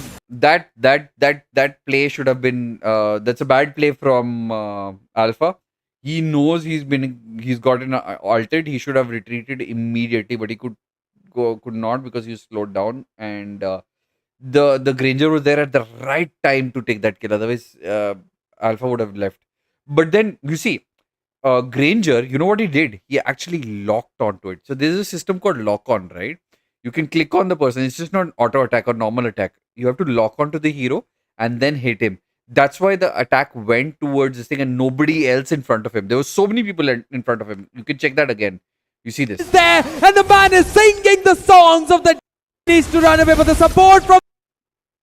You see that? There are 3 other players in front of him, but nobody got hit. Only Granger got hit. Or Granger hit Raren. The Granger is there. There you and go. The man is singing the songs of the death of divine regime. The damage coming in from this man is So absolutely you guys learn to lock onto your heroes as much as you can That is the respect. Going in when you're playing. that It helps a lot. engage, but faith. Yeah, he was able to survive out of that one. Wanted to go in for that soul silver. So now the tables have turned. You see, when we started early game, 2 towers taken, almost 3 towers taken. They were pushing back. Now our people are pushing back. In fact, they have taken 2 turtles till now. There should be another thing that is missing in their entire folio right now is that the towers taken, the jungle creeps taken. If they could give that live example over there, right there, just under their logo or something, some place could have been made to, in terms of why even after taking 2 dragons or 2 turtles, still their this thing is lower because of the kills. So live when a person is watching, right, they could like judge and understand. So 0.5 points minus for that. So they are right now at 7 points. Almost only 1 more point left for them to lose, because I called them. I said that they were 6 out of 10 in their entire Northeast Cup production value. So let's just see what are the small nitty-gritty mistakes they might have done that could this thing, that could they could fix next time to make them 10 out of 10. But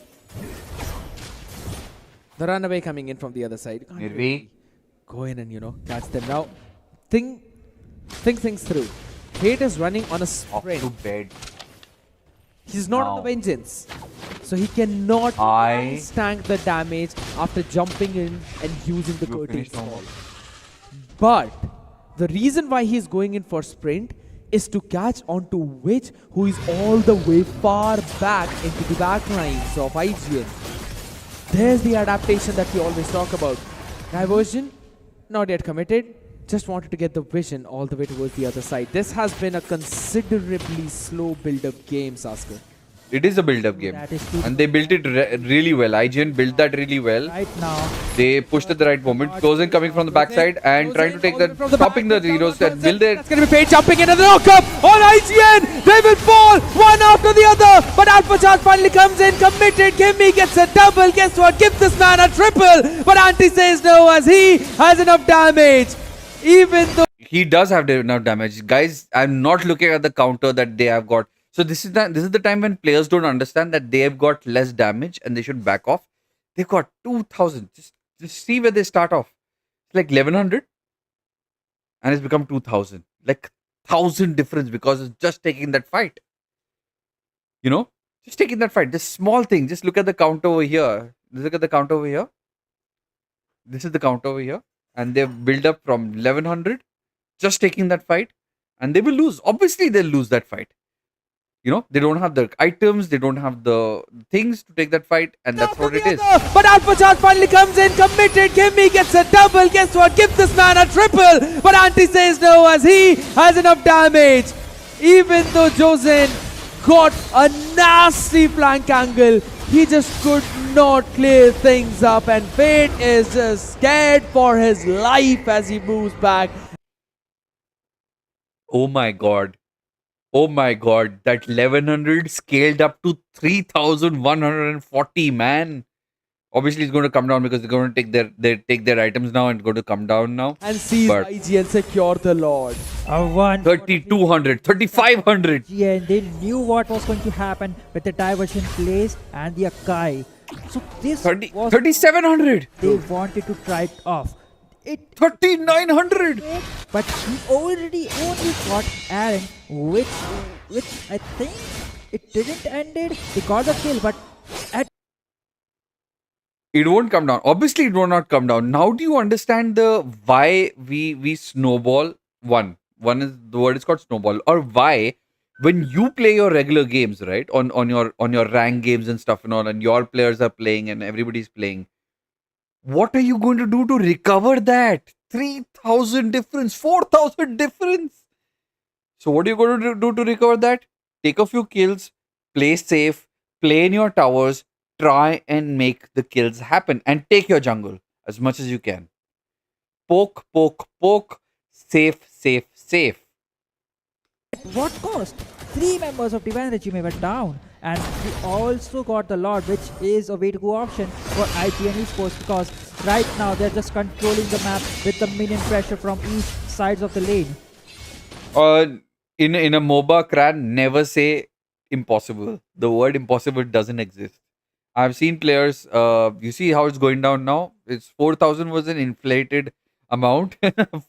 4,000 was an inflated amount. It will come down as soon as, they take the tower. It'll increase more, but it'll come down as an inflated amount. Because, they've taken their own jungle and stuff and all. Yeah, kuch bhi ho sakta hai.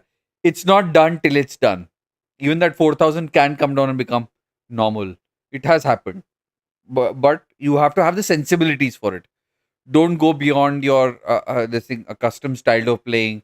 Especially when you're playing a 5-man queue. Think about these things before you. First handle the diff. Handle the diff and then bother about the gameplay.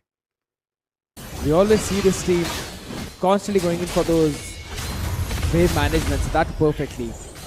Got those wave controls, but the tier 2 still are standing all the way towards bot. Harlan is clearing that lane out.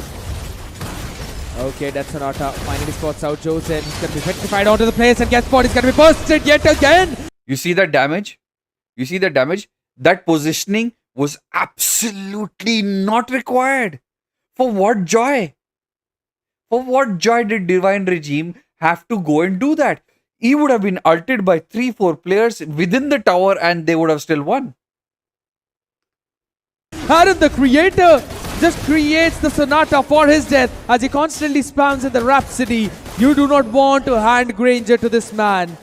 But the tier 2, it's still not gone down, which eventually should fall now. But guess what? Bennett's raised, Nibiru's passion is already up for Kyle, so he can clear that wave out really quickly. IGN though, they don't really want to stop Askemi, who's going to be caught in a rock and a hard place. Harlan will be taken down the 1-for-1 trade. On the other side, Nibiru's passion to zone them out from the inhibitor. But only after the tier 2 has been. Oh man, it's become 5,000. But they've got what they came for. Indeed.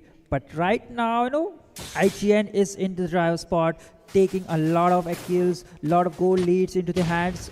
Definitely in the driver's seat. The diversion play for the side of Divine Regime is not going on point. They need to look out for a valid solution because getting onto that backliners is way to go. Yeah, because it's 5,000 goal difference, right? IGN just going on for an all-out brawl. It just seems that they see one person, they realize that they can burst them down, they just decide, let's go gung-ho, let's take them down, burst them, and then we see what we need to do. I think they can because they've got the items, man. They can slow them down, they can piecemeal them, pick them on one by one, and the rotation also will be awesome. Because obviously, if they don't utilize their dominance, what's the point of the game? Of damage. Because Granger at this point, I believe, like the Death Sonata along with the Rhapsody, he got the maximum stacks as he could get. What a play. Ooh, they're going to take one down, Auntie. They're all basically being... Oh, damn, this is such a bad play. Skemi with the concealed play will be taken down. He tried to go for the Sacred Hammer, but it does not catch anyone. But guess what? Kyle is the man who's being chased down by the horse, and that horse is too big to handle as the evil queller is enough for the man. 3-man alpha charge does not matter as Rob. That was shit gameplay. That was shit gameplay from Divine. Lines. That was What pure shit gameplay from Divine. absolutely impeccable for IGN. And they found the answer for this Louis, and they will knock on the inhibitors. Oh my, the fight is on point, but they are looking for Glorious pathway into the astral meteor, and that into wow. City. Aaron sings the song for IGN's victory and lead in this best of 5 series.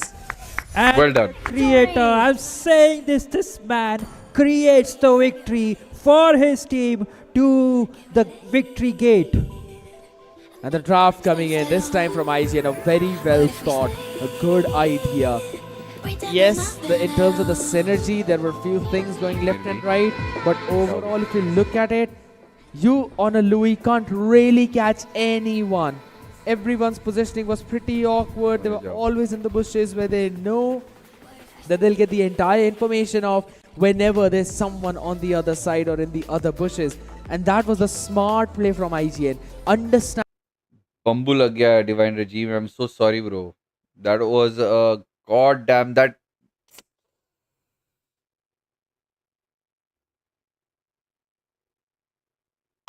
Minimap नहीं देखा minimap नहीं देखा यही होता है minimap नहीं देखते तो यही होता है मिनीमैप देखा करो who won the first Divine Regime? Divine Regime won the first one. They played 3 games total. So if I just push back, you see IGN won the. So again, you see the first one, second one is not shown. So that's something that is not. I would minus 0.25 points for this. Okay, so right now the score is 0.85. They would have said first or second or something like that. You know, they could have showcased or shown with even though they are showing this, they could have showcased some point difference or the first match won by this, second match won by this. You know, it's best of 7. No, there are 3 dots, so there will be best of 3. The next one is going to be best of 7, BO7. Where is that?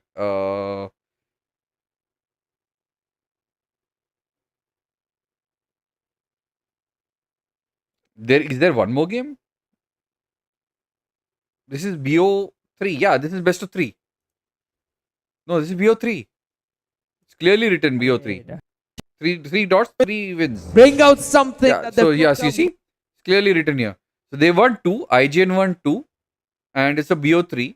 So 1 to 3, and why is it best of 5? It's a best of 3. The next game will be best of 7.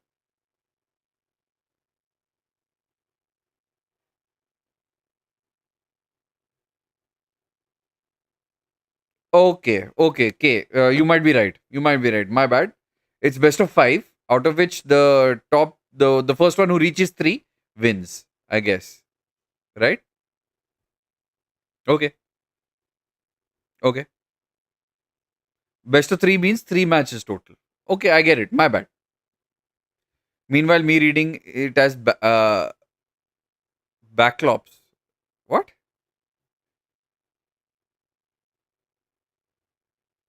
I didn't understand. Best of 5 means 5 matches. I guess you're right. My bad. Let me correct myself. This is a best of 5.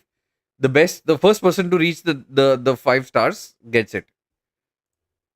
With this draft of 4 fighters, one in road, Black one Ops. in jungle, one Black Ops. is going to go in that EX. I get it. Joy is not technically a fighter, he's more like an assassin, but he can also try and cook a few things up out there, though. Playing in the mid will have the priority against... Which means you guys haven't really seen my panel also. The whole point of me making my entire panel of what I've placed, how many people watching and all of that. So every day you come to my stream and watch MOBA, you don't even recognize my panel.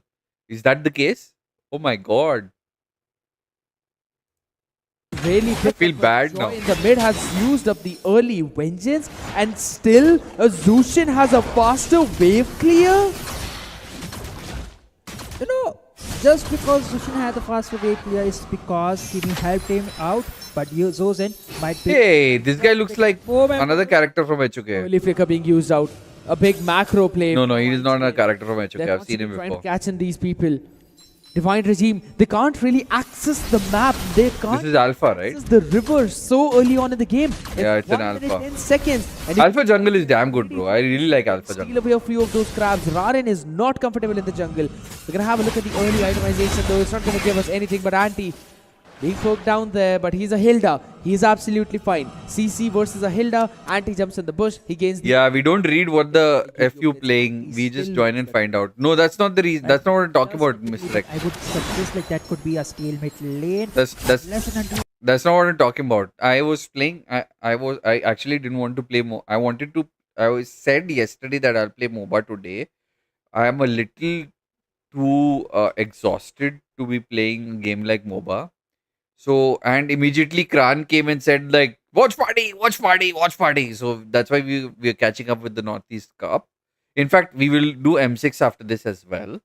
To see who's doing well right now in the M6 tournament as well. So that all of us are up to date with it. And next thing is, when I say what I'm playing, I play that. I don't shift genres. And even which I will be changing all watch party in all my this thing after the stream is over. I will change it and relabel it as watch party. Then why not watch anime? Because we'll get a copyright strike called with watching anime. Yeah. It could be a bait as well. Anti on the low HP, he baits out, he calls his teammate, and voila, yeah, there you have it with a perfect setup. Let's experience anime together. Why not? You can come down to something called Kick, and on Kick we can watch anime together. The need to bring in together. It just seems the Divine Regime, I can see one way with how this draft could work. But the trigger is going to be José. He needs to land a big ultimate, but for now, he's going to be picked up with the first blood on this Zushin. This is what we always talk about. Which has been that guy, which has been him, who's had such a major impact in IGN. And he's proving it by. Kirin wants to jump in with those rhythm beats, goes in for the electrifying beats as well, on to respect, tries to lower him down with the alpha charge connected onto the man as he gets the opener. Then the jungler out of the picture, and Fate gets the turtle too, where the HP so low with the AoE comes in, the AOD comes in, and they pick them up one after the other. But what a time for the pause, as we could have seen 3, maybe 4, for not even a turtle. I said that this draft has a potential setup, and only if. Another thing is that it looks like these guys are shooting these videos or whatever these are through bloody iPhones, man. Come on, they could invest in some better. Perfectly secure first skill. But yeah, you can't really expect them to shoot on better cameras because it's no point on a YouTube platform, that too on a 180p screen. But let me quickly queue up M6 also in the process. The only win condition for that one draft is, as I said, José. Where is M6? Ultimate, right? You need to land in those Raging Sandstorms. You set your team up for that, or either you can try and trigger it up with... Today, I think M6 had a stage 4. Yeah, this is the one. And then you let the joy... We will talk about their production value and their excuses as well after we finish up this thing. The curtains call. But this needs to be in a snap, right? You give the call, and all of your players jump in together. That's the only way I can see this draft working. But on the other side, for IGN, it's pretty simple. You keep on poking with Witch, you keep on trying to go in for those Earth Shatterers with Kimmy, he blows the Earth apart, and that's how you pick all them up. Kirin right now does not have the vengeance to its own... What just happened? And that keep on working. Call, jump in the back. Go for that early okay. And then you let the Joy do all of his own things. Jump. Hey, what just happened? Early, get it up with Raging Sandstorms. You set your team up for that, or either you can try and trigger it up with the Alpha jumping in with the Alpha charge. You have either of these two conditions. You go for that early CC, and then you let the Joy do all of his own things. Jump in the back, try and take them down. You let Fate control all of them with the Curtains call. But this needs to be in a... This pause is disrespectful? No. You have a right to do that. So there's nothing disrespectful about it. In M6, they would have been warned. No, they won't have been warned. I guarantee it, they won't have been warned. They paused mid-fight. Yeah, it's okay to do that. That's the whole point of pauses. Snap. right? You give the call and all of your players jump in together. That's the only way I can see this draw working. But Again, the brightness went up. It's pretty simple. You keep on poking with bits. You keep on trying to go in for those earth starters with Kimmy. He blows the earth apart. And that's how you pick all them up. Kirin right now does not have the vengeance to its own cooldown, but will be safe as José jumped in on time. José, he needs to do a lot for his team also and provide him the best vision they could get, but save So subdued, no, Sasuke is. because he is running low as Kyle is trying his best to poke him down and gain the early control. I would minus 0.15 points for the casting. Actually, I give them plus points. I would give them a plus point of 0.25 again, and they're at 7 out of 10 right now for the correct type of casting. So they have one subdued caster and one shout caster. Even with the previous, with Linwell, they had 2 different casters. So they get a plus point for that.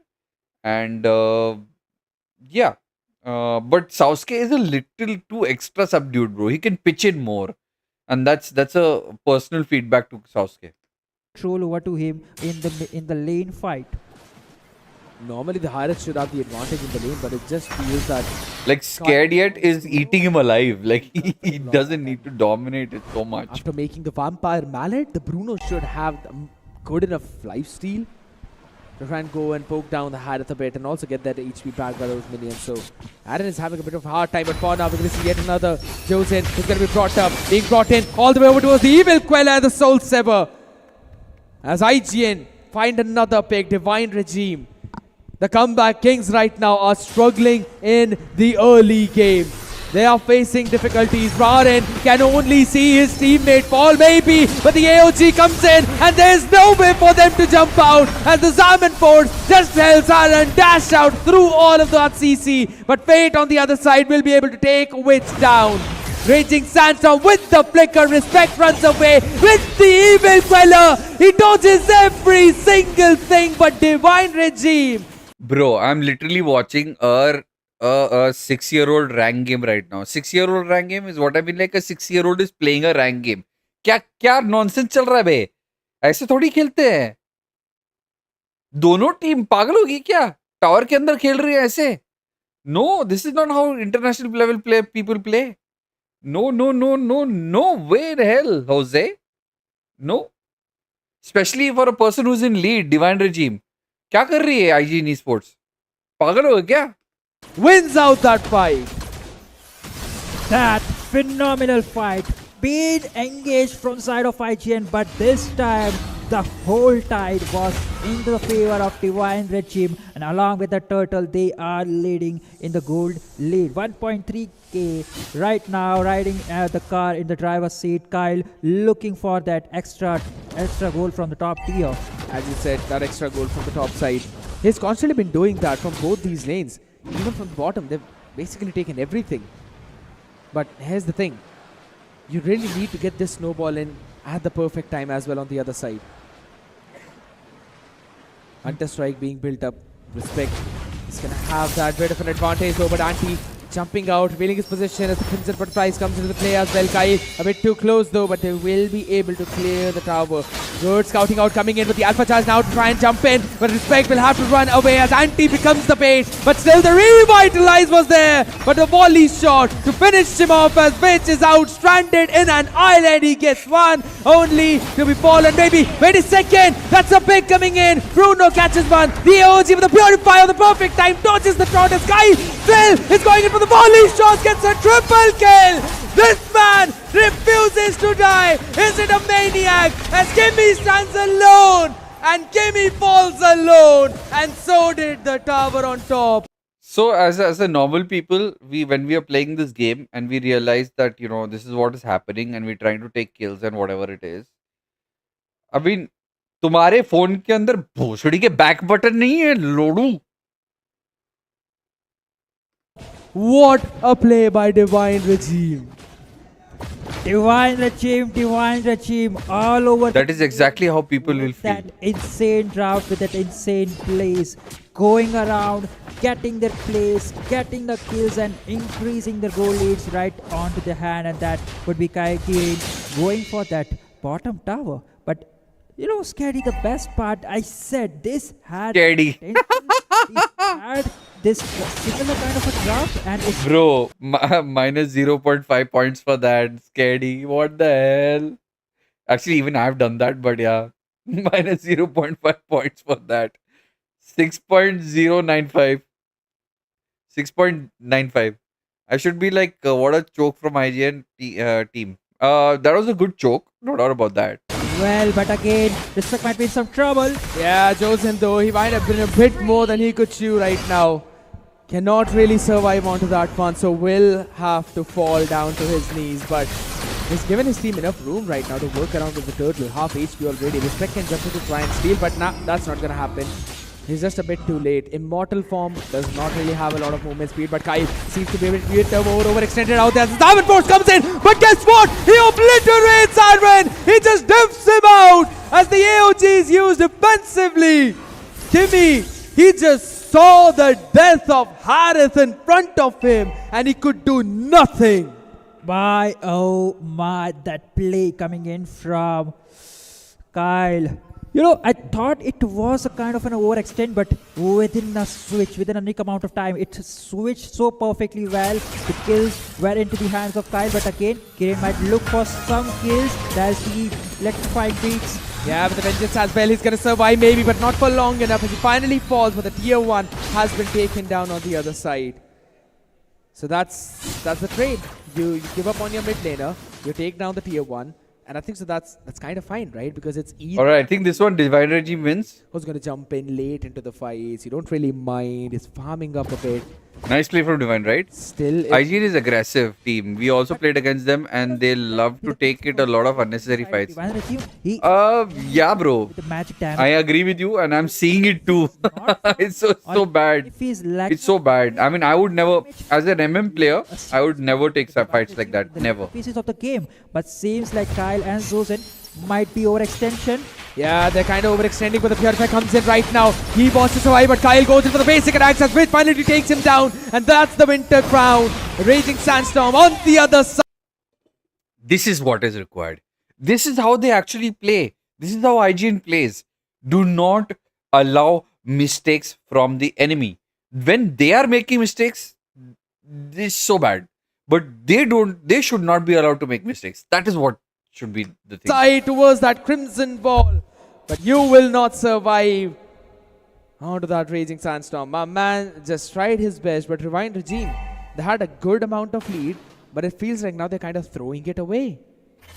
You know, I have been seeing like Divine Regime, they are making constant mistake, but again Fate might be in some trouble as he's being caught off guard. Yeah, Fate, he's going to be brought back in with the Wishing Lantern, and that's Kimmy picking him off. They're finally taking all the players of the Divine Regime down one after another, and the only reason IGN is winning is they're playing with a numbers advantage. They know that they can force out those fights, but look at the amount of burst damage right now. Anti gets the HP back, but the Lord, he'll be secured by Respect, and they're trying to take them down as Aaron falls in, but José gets another one, which will be there to answer back. The AOG connects onto the man, but it's Khalid. You don't really want him, and he also uses the quicksand guard to survive, as which will help his man maybe to live up, but Kyle goes in for the volley shots! And he lands it in perfect. Well done, Kyle. Well done. Well done there. Well done. 4 of your people and we push the tower, says Divine Regime. My, oh my, the obliteration coming into the side of Divine Regime was on point, but again... Did you guys see that fight changed the mechanic into like from a 0%... Guess what, Aaron? To 1,000 plus point. Man down, José being retreat, no movement speed on this man, and that's going to be again the way of the world. Look at the amount of damage, low HP on the Harith. You still want to go for that anti? I don't think so. And that's about it. They will move back, but this means that IGN can actually defend. But guess what? You know, I don't know why. I just don't like this mage. Into the power of Elderness as well, lands in on a few more shots onto the man, and this is the concussive blast damage. Kyle still will run into the tower, and he still survives. This Bruno does not die. The AOG comes. This is pro play. Down. It took all 5 people. to finally take him. This was pro play. This was pro play. Pure pro play. This is not something that you would see on a regular gameplay match. This was pro play gameplay right there. Down.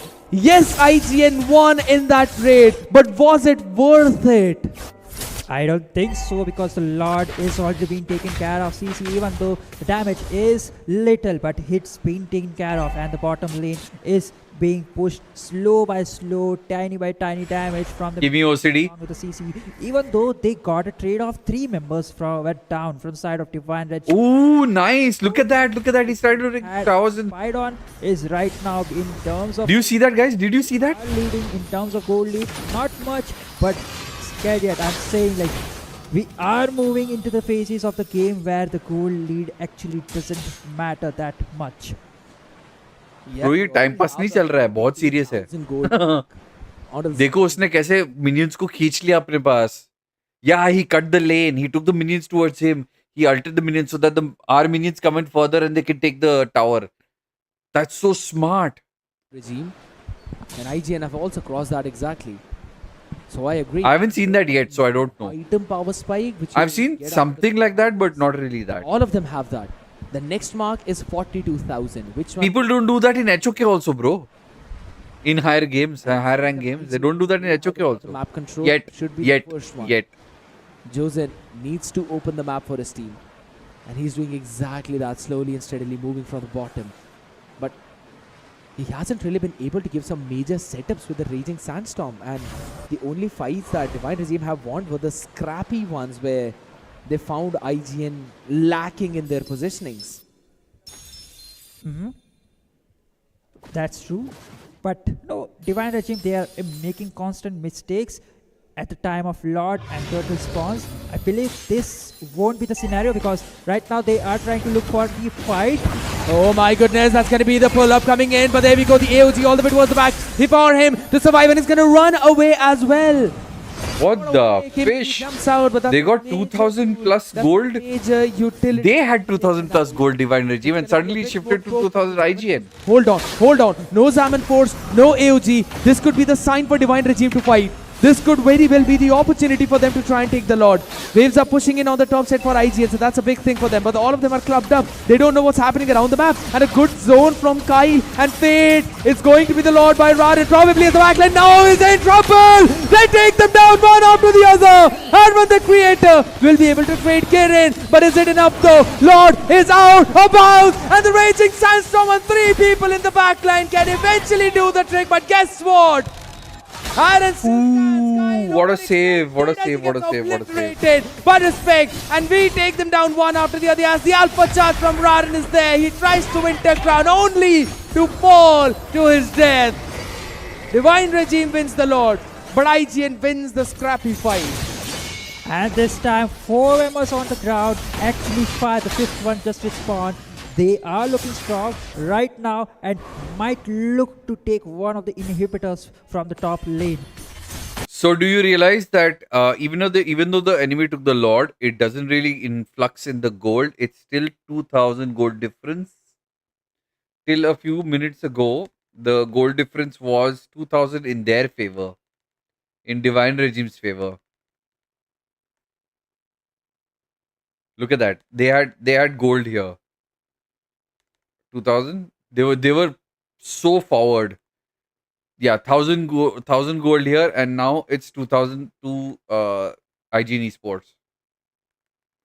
After taking coming in, but there we go, the AOG all the way towards Kimmy. He jumps up. They took the Lord in this one. We've already seen this. Will be able to trade Kirin, but is it enough though? Lord is out, about, and the Raging Sandstorm and 3 people in the backline can eventually do the trick. But guess what?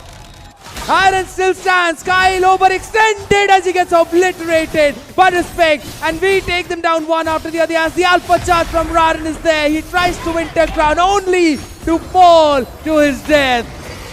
Divine Regime wins the Lord, but IGN wins the scrappy fight. And this time 4 members on the ground, actually 5, the 5th one just respawned. They are looking strong right now and might look to take one of the inhibitors from the top lane. It just feels that this could very well be the case where they choke down the map even a bit more for Divine Regime. They try and take away those tier 2s from mid and from the bottom lane. But guess what? These Mega Minion waves, right? These are the main trouble. I think so. They've got another Mega Minion wave out there. And plus, why would you really want to send a Zushin to clear the HP? The tower, they lost the tower down there. That's, yeah, not a big thing, but could eventually lead to big results. Zushin turned the table. Yeah, possible. So late in the game, Sasuke. That's the main thing. Kyle being zoned out too much because of Khaled. Plus which, he's died quite a few times too. So, I don't know. I told you, they are very good at taking late game fights. That's why they are aggressive always. Bro, yeah, I've also played, like, I'm also an aggressive MM. I get what you mean. But an aggressive person sticking his neck out in the wrong place is also not always the case, right? Over here would do the damage, and I believe he has about 20 to 30. But can you guys tell me something? Just for asking you guys, can you tell me, is there a def anywhere in terms of team comp? Are they in terms of the meta? Are they good, bad, ugly? What is the scene like? Are these guys better or are these guys better? If you can see my hand gestures, you know what I mean. Are blue better or red better in terms of late game? Do people def out? Like, do people like fall off the late game kind of situation? If had it was a back pick, that's something we should talk about. That's something that we should know about. Which is why it also proves that why they're playing faster, you know. Divine is better in late game. Okay. Which is why, you know, they are playing a faster game. You know what I mean? Like, IGN Esports is trying to do a better, faster game and quickly finish this off so that, you know, Divine doesn't over-embrace them. You know what I mean? IGN is weak late, which is why they are doing it. One got great CC, another got better damage. Exactly. So this is falling out the right way for IGN. If they do the right things at the right time, this is why it's falling off for them rightfully. And yeah, the gold difference speaks it. Stacks, which could do the case right now, but in the late game, that is what you need. Even though the stacks are low, 30 to 40 stacks would do the job.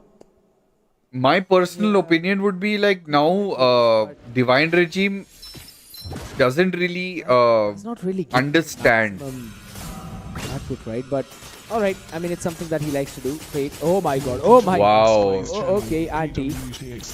Yo, Patrick, what's up? And he'll just say that it was all a calculated. Maharashtra is in. Maharashtra is almost going to win. Into was that top lane that one time, right? That I don't want them to win, but he said that he went to the tower. I kind of want to check that again, but it seemed legit. Seems like old habits never change. Absolutely not. But this time there's no tower for him to save. Well, there was the second tower. Well, anyways, the Lord. Ooh, Kyle's damage come. Like, Divine Regime, if they possess or they do any. Sasuke, it's not regime, it's regime. Game, and this time it is a match point for IGN. So any mistake like that would really cost them the entire. But it's a proper noun, so they can pronounce it any way they like. You know, Kyle on that Brunner, he kind of reminds me of all the South Indian movies that I see. Hi Abhijit, kaise ho bro? People still bizarre. But guess what? Right now, you need to really win. That's important. You look at the amount of bursts coming in. Anti will be deleted though, but the AOG onto 3 people. Crimson Butterfly's base wants to catch a few more people, but at the back line. Kyle, low HP, but he's still free hitting as respect from the flank angle. Catches a few, but Kyle is still alive. Kyle still goes on and on. But that's the amount of extent it would. CC out in the open, trying to catch one, but respect gets another shutdown. 3 for 2 trade. IGN really want to end it. Kiran is there. Can he catch in a few? The rhythm of beats. He needs to run away. The Salmon Force. The flicker comes in. Aaron, the creator, wanted to create something, and he actually ended up cooking a beautiful dish. Not quite enough to get Kiran down, but still the inhibitor from the top. Kiran needs to clear that wave out. The burst was absolutely there. There's still one more minion remaining. José. He needs to come back, but guess what, Aaron? Oh, that is like. And IGN can get this lot for free. Unrequired type kind of Definitely, because pure extension, or I believe the place created by the Aaron was on point, but José seems to be, he wants to fight for it. Do they really want to fight onto this one? Is going to be the big question. RNG's jumping in and out with his arm and force. José already down to half HP. This is going to be a 50-50 entry battle. Raging Sandstorm trying to catch a few more people. Respect gets the Lord as well as the Witch. They tries to go in for more, but Fate needs to run away. They get through more people yet again. It's a 2v3 situation right now as 3 people were chasing and one goes back, but Aaron, she was the man. I mean, imagine a cat pushing you all the way down to your base. Indeed. But big cat. A really big cat. Oh, Kyle, my man. Wait a second. Respect still survives and Kyle dashes out from the other side of that wall to get the tornado eye. Kyle is pushing. Kyle is doing something. Insane, but the Lord is already up and marching down from the top lane. Valiant thing. What a play from Kyle. The man single-handedly made sure the Divine Regime will survive the slaughter attack. It was a 4v2 situation. Yes, well played, Kyle. 4v3. Kyle forced the immortality of respect. He baited out the AOG coming in from Kimmy, and then he just dashed out on the other side of the wall to create that gap in distance. Now, all of you guys have to respect something about casters. They know the equipment that you're using against each other and the person's equipment. Casters know that shit. They know exactly that, and they say it out loud every time, whether it's international, whether it's national, whether it's anywhere. And that I respect about both Sasuke and Scared White Yet. Crazy casting from this in this entire tournament. In Linwell did it, even Kronos did it. Crazy.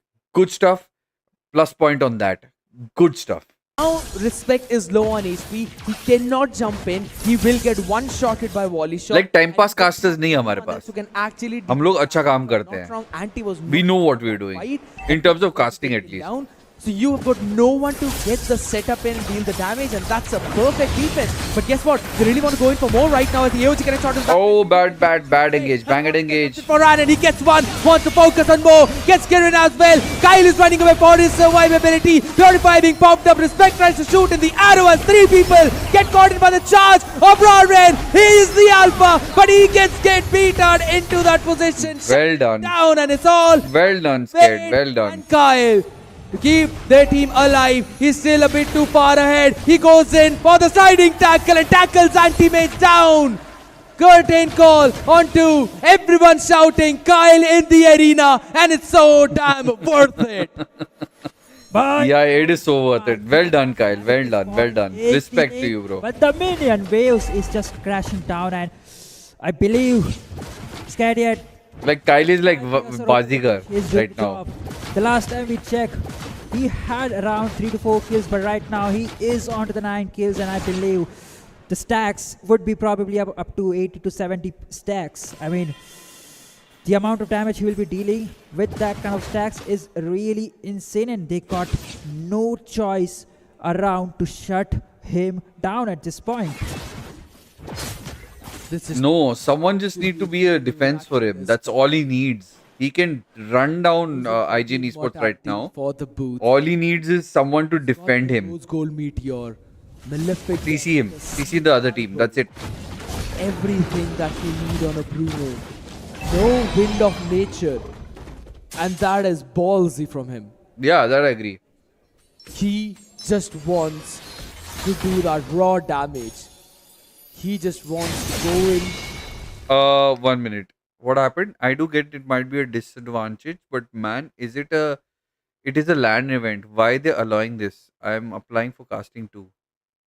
Why they allowing this? Allowing what? I didn't understand that. What happened, K? Kyle falls and DRG falls. Absolutely agree with you on that. But what do you mean by why are they allowing this? I didn't understand that part of it. Can you explain a little more? No, they started grouping up early and it was choosing my target and killing it, but I can't kill 2 tanks, so that's when Mage and MM came in handy, but we had not. We're just broken right now. All right, I'm going to let you guys talk and watch the game, and I'll come back to the comments later. Okay. Oh, those nasty. Oh, that. Uh-huh. I don't have an answer to that question. And fourth lord of the game. Oh, José, he needs to be one lord who needs to run away. The damage from Harlan, the creator, should eventually catch him. But the alpha charge comes in. Here we go. AOG on to 2, catching both of them as the next one is Harlan in the line, who will run away with the immortality. Low in that. But they still survive. Kirin is the only one who's fallen. And this Joy mid is going atrocious for Divine Regime right now. It worked well, I believe, and it did. The time it felt is around wit and respect, making sure they gets him down. The only thing he's doing is to mark down Witch, because he's the only one who could take him down with electrifying beats over to the vengeance. So, the damage dealing aspect would also get damaged, and the damage he would be dealing is also there. But right now I believe it is due to the fact that he has a kind of a low HP though. I just want to hear what people have to say, who they're supporting this time. Because this game is just going endless. Endless, I tell you. Endless.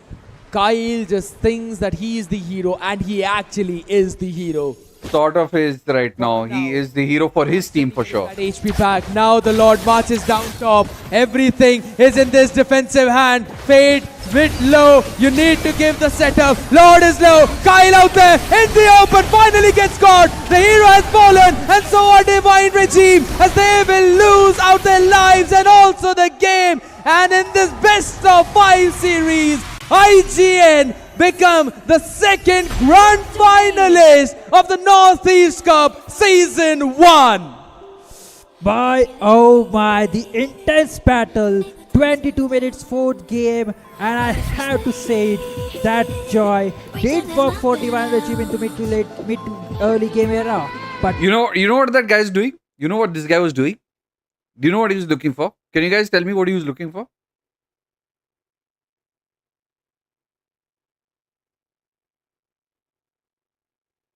Such a poor performance. No, it was okay. It was okay. Not bad. I wouldn't say not bad. I would say not bad. No tank to CC out MM from Divine. Yeah, he went in for the fight and MM was like, "Main ab kitna khelu yaar? Khatam hoye." Who is he? I don't know who he is, but can you tell me what he was looking for? That's something that's interesting. The core damage? No. What was he doing? Just see what he was doing. He got up. It did fall out. He got up. He won. He won. He could enjoy his victory. But no, he didn't enjoy his victory. He was checking his phone still. Work for Divine Regime game. See it again. Oh my, the intense. See that. Everybody is chilling, enjoying the victory. He is the only one checking something. What makes you think about him? 22 minutes, 4th game, and I have to say that Joy did work for Divine Regime into mid. What is he looking for?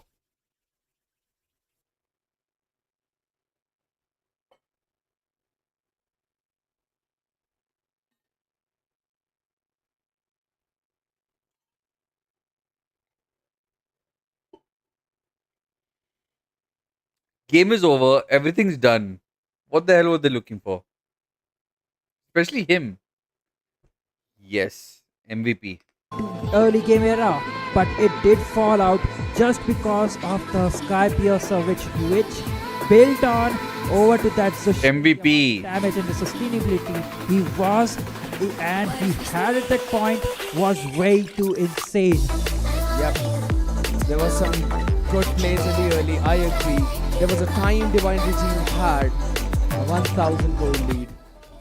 But now it just seems that IGN is so much better in terms of controlling the pace and adjusting their positions. This is almost the exact same thing that I talked about 27 when he was playing on the Joy. That you need to be the last one to jump in. But rather, Kirin, in many of these engagements, we also need something like the international tournaments do. We need this kind of camaraderie to come fist bump each other, meet each other, and walk to each other and then finish it off. It's a goddamn show. So minus 0.5 points for that. It's right now the score is 6.5 points in their entire thing. So which is almost something. I said 6.6 out of 10. It's 6.5 out of 10. When it's a land tournament, you need to explain to them, okay, it's a show. You need to exit in a certain way, come in a certain way, meet your and greet your thing, bow down if required, respect your players. This is okay. This is the Indian camaraderie. They're like, हाँ तू आके मिल ले, तू आके मिल ले, हाँ तू अच्छा खेला, अरे क्या किया, whatever. You know what I mean? Yeah, K, what's up? Was just the first one to try and take them down. Ladies and gentlemen, let's have a look at the result and see which team outperformed who, though it's the 3-1 lineup. IGN. I hope so too, bro. Closed it all. I hope so too. And I mean, they have my heart. They were friends. They have my heart. All of our good friends. Well played. Clearly see the sportsmanship. That's true. But I still believe the man of the match for this game would be the Witch, because the amount of sustain, the amount of damage, the amount of crowd control he provided for his team in the previous game was absolutely nuts. So here again, they lost they have this entire screen is something that they have not really done well in terms of, like, they could have taken victory also under their belt, duration and all of this under their belt, and only shown these aspects of the gameplay.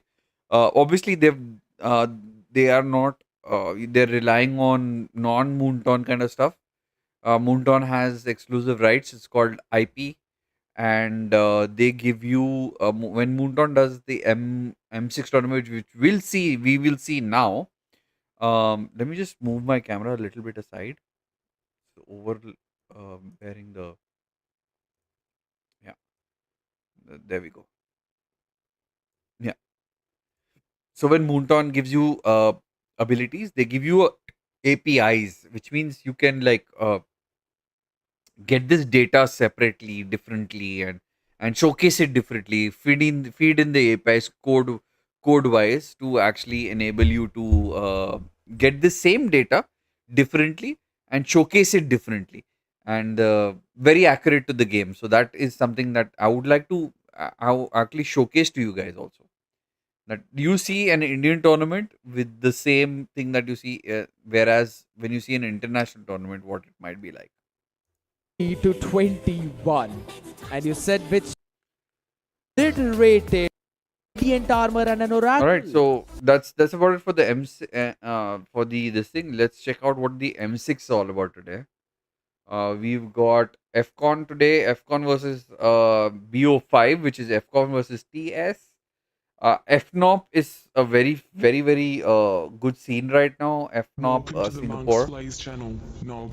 Yo, Nob, what's up? Bro, why are people leaving HOK? Because they're not coming to India. Fuck them. Sorry to say so, but yeah. Maybe inspired by those matches. Yeah, we want to inspire ourselves from those matches, but yeah, that's how it is.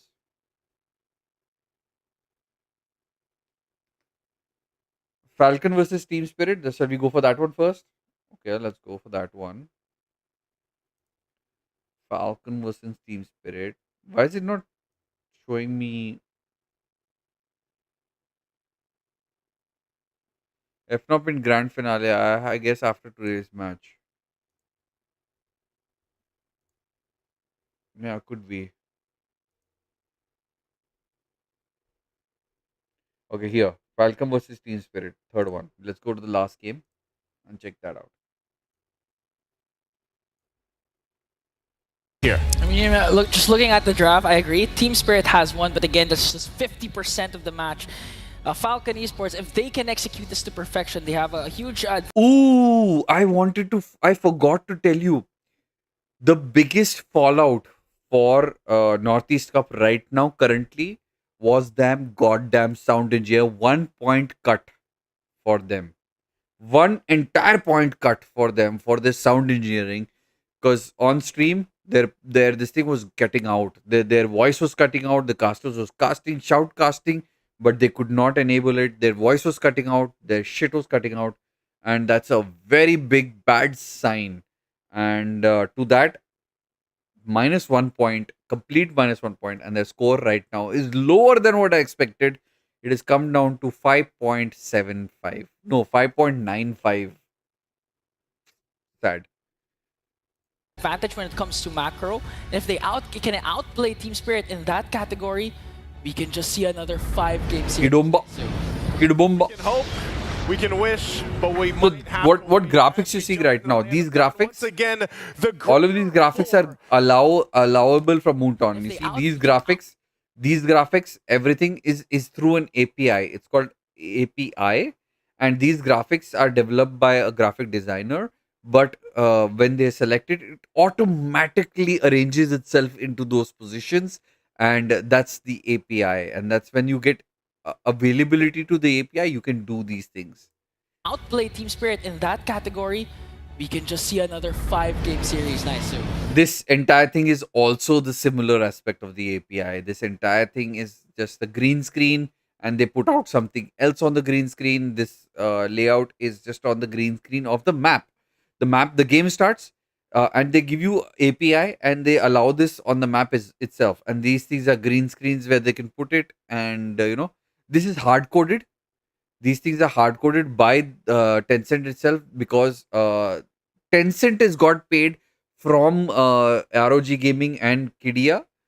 And this is a green screen by M6 World Champion, by the graphic designer. I'm just taking you through a course of how production is done, even for these games. We can hope, we can wish, but we might have to wait as we jump into the land of dawn. Once again, the greater four is what both of these teams are fighting for, and Team Spirit is closer than ever. Look at that, look at that, look at that. A different draft again this time around. So there are two cameras taking out both situations of the first buff, and M6 is showcasing both of them at the same time. Awesome feature, something that Indian players, Indian MOBAs have not got yet, and not are being able to do yet. Sooner or later, maybe 2 people casting and then getting this thing done, maybe. Hi. For both teams, but nonetheless, the game plan for Team Spirit and Falcon Esports is the same. But I think that's the big question. Falcon Esports got their picks. I mean, for Benny specifically, gets the Bruno. This guy's got a huge win rate on this hero alone, signature pick for him. But is it going to be enough to actually go like how much money does Big Shark sponsor? He's got that little extra defense, of course. How much money does Big Shark sponsor? I think, if I'm not wrong, this ML tournament has a prize pool of, say, $1 million. I don't know. I'll have to check. I'm not sure. Just immediately on a side note, I can't do it right now. ठीक है, मैं कर देता हूँ. Might as well just have a look. M6 tournament. Prize pool. M6 championship, which features a huge prize pool of 1 million. I just told you $1 million. I just told you $1 million. That was just on the top of my head, bro. Just on the top of my head, which means $100,000. And $1 million. It's been contested in Kuala Lumpur, Malaysia, and wrap up on December 15th. Welcome to the Yo, Akira, what's up? What's up? Welcome to the stream. Please hit that bell icon and like the stream. So let me actually quickly, since if I have myself here, let me actually quickly change the goddamn thing to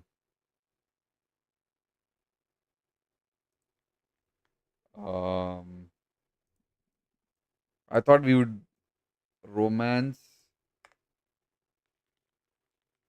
but let's just go this thing and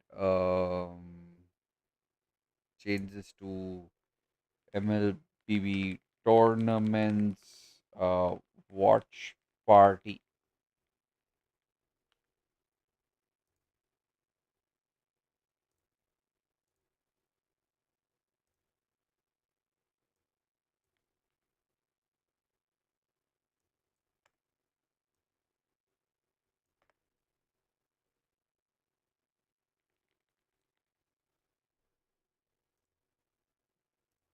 Yeah, I'll remove the rest of it later. We'll figure it out later of all that, and let's get on with it. So yeah, the tenacity, some of that extra crit, quantum charge is what he's running, has a flicker to help him out, but also is going to have to rely on Kid X. let's just change this thing also, at least, please. Let's just quickly change the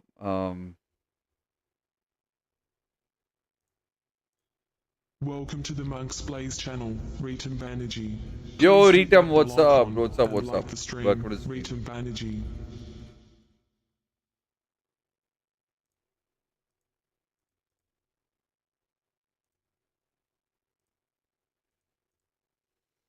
so people don't get confused and they do come.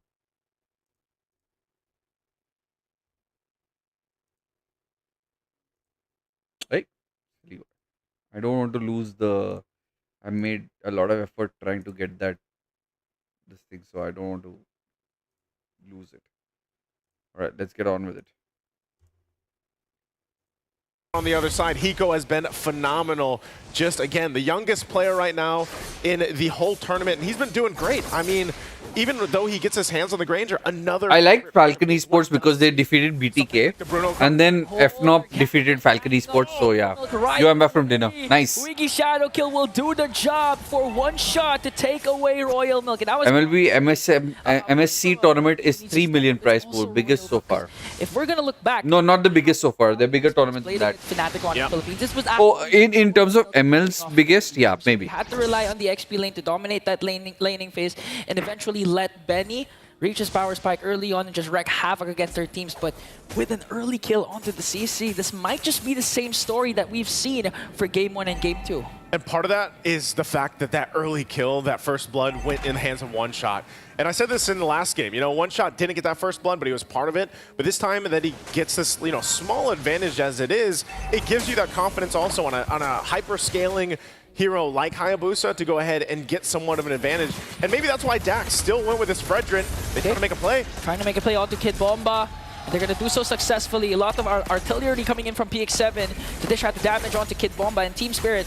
How will they react? Because so far, one shot goes in. Shot coming in from the members of Falcon Esports, and that was a huge shutdown to bring down the jungler of Team Spirit. And just like Game 1 and Game 2, Falcon Esports will again control the first turtle. Well, there's what you need to do if you're Falcon Esports and you want to extend the series.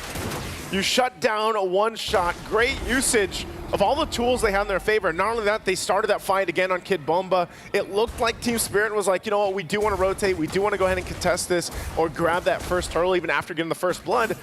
But then they got punished. Yeah, again, that first blood from a one shot to take down Royal Milk might just be more disadvantageous for Team Spirit because that enabled them to, go for the dives and just give them a lot of... I want to see that one shot again. Take down a member of Falcon Esports, but Falcon Esports was ready for that. I want to see that one shot again. If you don't mind, guys. I want to see that one shot again. People keep telling me, ML, you can get one shot. I never got that one shot before. Probably look like Farmus, maybe even Vexana to a certain degree. I would say that Valentina is usually... I made it two back.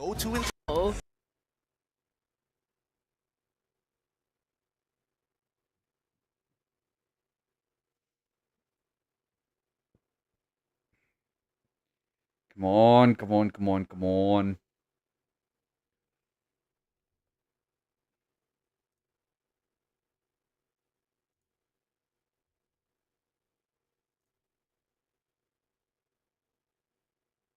If Kim...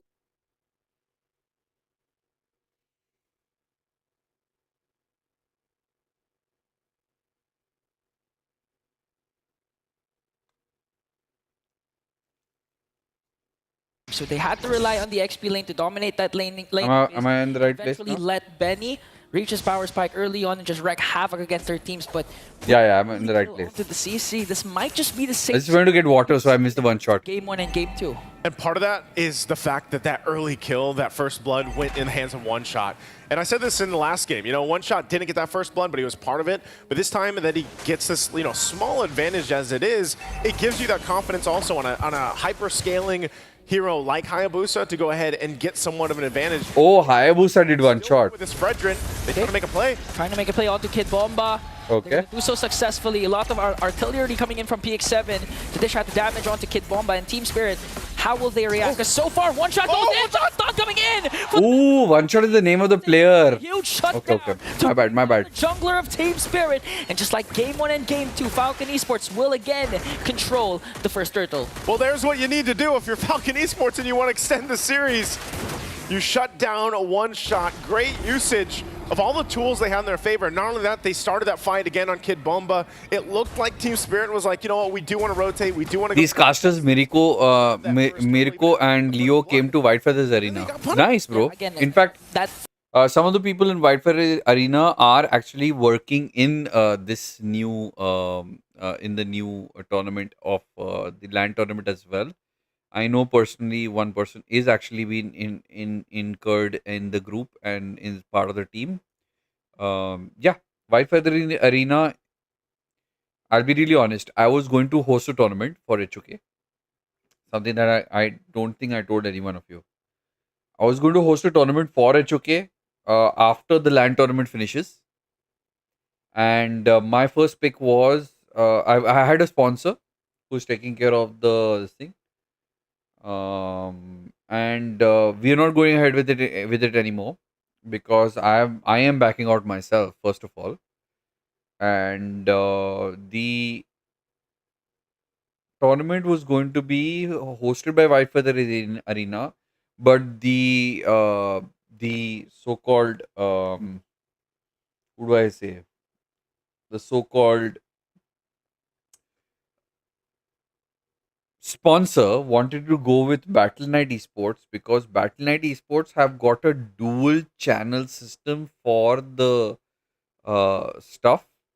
Dual channel system is what I mean by dual channel system is like they would do an English and an Hindi casting of the situation. You know what I mean?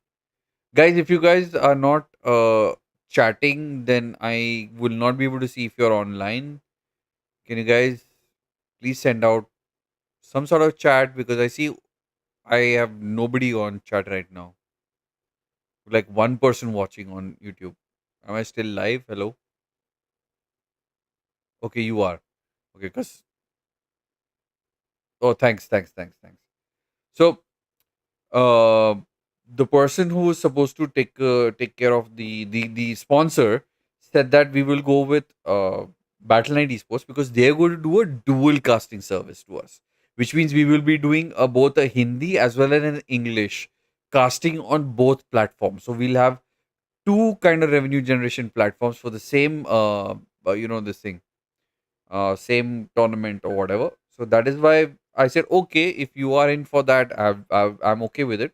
And we went forward. First blood from a one shot to take down Royal Milk might just be... But now that this thing is not happening in terms of the HOK tournament is not happening, maybe next year around August or so, I will think about doing an ML tournament also. That will be our tournament. That will be sponsored by us. I will host it too and get the casters and everything. And yeah, Life of MOBA will be handling the entire rights for it. Paid for, handled by... obviously get sponsors for it and everything by us in-house ML, so that we'll see how it goes. Let's see. More disadvantageous for Team Spirit because that enabled them to, go for the dance and just give them a lot of false sense of confidence to try and take down a member of Falcon Esports. But Falcon Esports was ready for that. And speaking of ready, here comes the dynamic duel of Kid Bomba in one shot. Bomba! Again, Bomba, but they answer back. The turret damage was there successfully to bring down Kid Bomba, so there was still a trade for Falcon Esports. Yep, Kid Bomba goes down onto the turret, but again, a kill. Look at how cool... Go now, pick it up the first item, gets the Hunter Strike. Look, did you guys see how cool the dollar symbol and the thing font is? It's so like the entire thing is so well managed. Over on the other side, Benny. The fonts and everything looks similar. Boots. of course, to deal with that mid lane. Look at the dollar. The Seven. thing over here. Mid lane still going. See this? At that point, the AOG was just there for safety in case Falcon Esports PX7 was going to use the wings by wings, but real world manipulation at this point was more than enough to stun out PX7, even if it's a Farso with the wings by wings. So right now, Team Spirit, they're upping the tempo, and this was actually Gideon was saying a while ago. If you want to go against Team Spirit, if you want to beat them, you really have to control the tempo. You cannot let Team Spirit dictate the pace of the game, as we've seen from game number 1 and game number 2. As One Shot picks his first item, the Hunter Strike is there.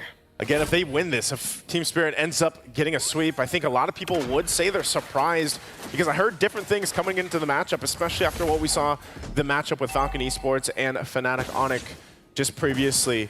So for Team Spirit to make this adjustment, guys, do you see a cable running through their phones right now? Different Team Spirit that has improved. They're using ROG phones, right? But do you see a cable running through their phones, tournament alone, connecting something, because they're using their headset? They have just improved individually, but as a team as well. And but without the cable running through, I don't see them using any cable there. You see, it's not visible. Allow every one of them to shine in their role. I mean, maybe that's a lower bracket buff. Again, they have more games, more pressure. So right now, Team Spirit has a kind of a more exercise for them to execute their... They got more reps. Yeah, they got more reps in as One Shot goes in, trying to go for the reps that they wanted to try and bring down. Here comes 7 with L2. Oh, I've seen this. Oh, I've seen just this part of it. Then I had to go back to work. To bring down Kid X. But all the while, Dax was just focused on their objective. Got the second turtle again for a Falcon. Look at that. Looks like a 14-year-old. Shadow Kill gonna connect onto Royal Milk. Is it gonna be enough though? It won't. But again, that's just One Shot saying that you have to consider the fact that I have already damage and I can burst down even the XP laner of Falcon Esports. Right now, a lot of focus here on the bottom side. Sawo coming back in. Dax will go ahead. Razor's Wrath, but it's just to keep them in check. Not sure if they still make a play. Conceal going to be used, though. Okay, they're going to make a play. Energy Eruption is going to connect, plus the Crash Course. It's more than enough to bring down Sawo, and Sawo didn't even pop his Revitalize. He's going to save it later on for an early engage. A team fight for Team Spirit. And there's PX7, you can already feel the damage coming in from the Feathered Airstrike. Just one beautiful set from Falcon Esports, one beautiful shortcut can do the job and turn things around and break the tempo once again of Team Spirit. Dax is doing about the best he can. Obviously, with things happening all over the map. Oh no, Royal Milk. Again! Ooh. It seems reminiscent of the game wherein... What was that game when... Oh, wait. Okay. The answer of Falcon Esports. Utilizing the shortcut to try and bring down One Shot once again. That's 2 already to jungler of Team Spirit. Great choice to go ahead and find an answer back, but this is the tier 1 also going down. Team Spirit grabs that. But they had to use a shortcut. I mean, there has to be an answer to One Shot, just kind of visiting up every single time, you know, able to find Royal Milk. Mid lane, Sunset Lover in trouble. Oh, okay. Gonna go on Kid Bomba. Forced to use the ultimate, but got cancelled out by Dax. Okay, here comes the ultimate. AOG coming in from Sawo. Real world manipulation is there, but they're going to be able to take down Kid Bomba. Crazy. Good stuff, Caster. Ego. One more hit is not going to be enough. He's going to be able to dash out. And again, Team Spirit. Now you see Falcon Esports, the version that actually took Fnatic Onic Philippines to 5 games. They're now controlling the pace and the tempo. Fnatic Onic ka hai? Like I mentioned earlier, you know, a lot of times when team fights happening around the map, he's like, you know what, I'm just going to go ahead and grab these objectives, focus on the turtles. Fnatic Onic nahi hai. It's Falcon Esports. I don't think One Shot's going to be able to go ahead and steal this out. Does try to get in position, but it is going to be spotted. Kid X finds him. But right now, Dax just has control over the objectives, and there it is, 3 for 3 now. As long as Falcon Esports just focuses on that, and that might be the game plan for them. Again, dealing with, let's just secure objectives, turrets. This is the second time I've seen Royal Milk things out, play this hero. Shadow Kill going to be used. I mean, I've seen him play this hero in the tournament before as well. Back off mid lane. Okay, real world manipulation is there. Team Spirit, we're just waiting for the counter. Real world manipulation. Onto Sunset Lover, now trying to work on Kid Bomba. Split is there. Team Spirit will evade another death coming in. And Hiko! PX7 just demolished in the mid lane. Kid X from the back pops a shortcut. Royal Milk just doing the yo-yo blitz and brings down One Shot also. Oh man, One Shot, you know, getting caught into that shortcut. Good play from Kid X, even to utilize conceal, but someone's got to do something either. Doesn't sound something like from Jujutsu Kaisen, real world. Look at that quality, man. Look at that HD quality coming out. 1440p. Oops.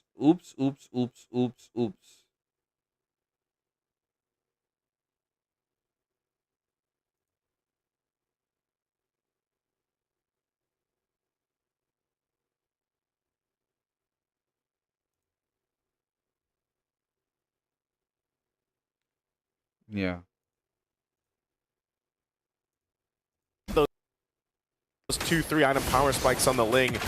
So right now, this, like I said, a very different, more proactive game for Dax this time around, instead of being like a Fredrin, where he's just mostly posting up on objectives. Yeah, and the best I'm hearing this word a lot, Fredrin. Present during those clashes, and he's already ahead when it comes to the lead up against Hiko. So right now, if they go on full dive 5-on-5, especially before the 12-minute mark, Falcon Esports really has a huge advantage. And again, just looking at the sustain, as you mentioned, there are 2 revitalized, not to mention PX7 with the Angela, and right now they're trying to work on... Are you serious? This is a different match?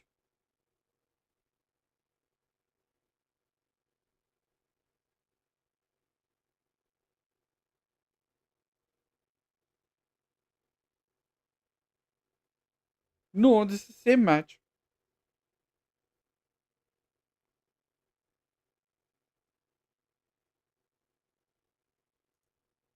I'm hearing a lot about Fredrin though. This is the last game, right? This is the one. 2 minutes 21, up to 3-7. Here. I mean, just looking at the draft, I agree. Team Spirit has one, but again, they have...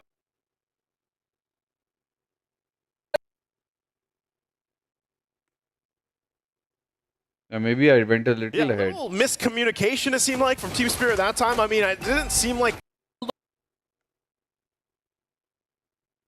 Whether it's concealed play, whether he's dropping down the shortcut to collapse down on one shot when one shot makes a play. Great usage. Winter Crown. Turret falls again. The feathered airstrike has been a nuisance for Team Spirit, really trying to work against that. I mean, just going back to the draft, the way we saw things, it was really hard to execute a Fredrin up against Eve, especially if you were going to play around the real-world manipulation. But for some reason, Falcon Esports was able to work around that, really heavily utilize... Alright, I came back to the point. That they can just literally go for the backline, avoid the real-world manipulation.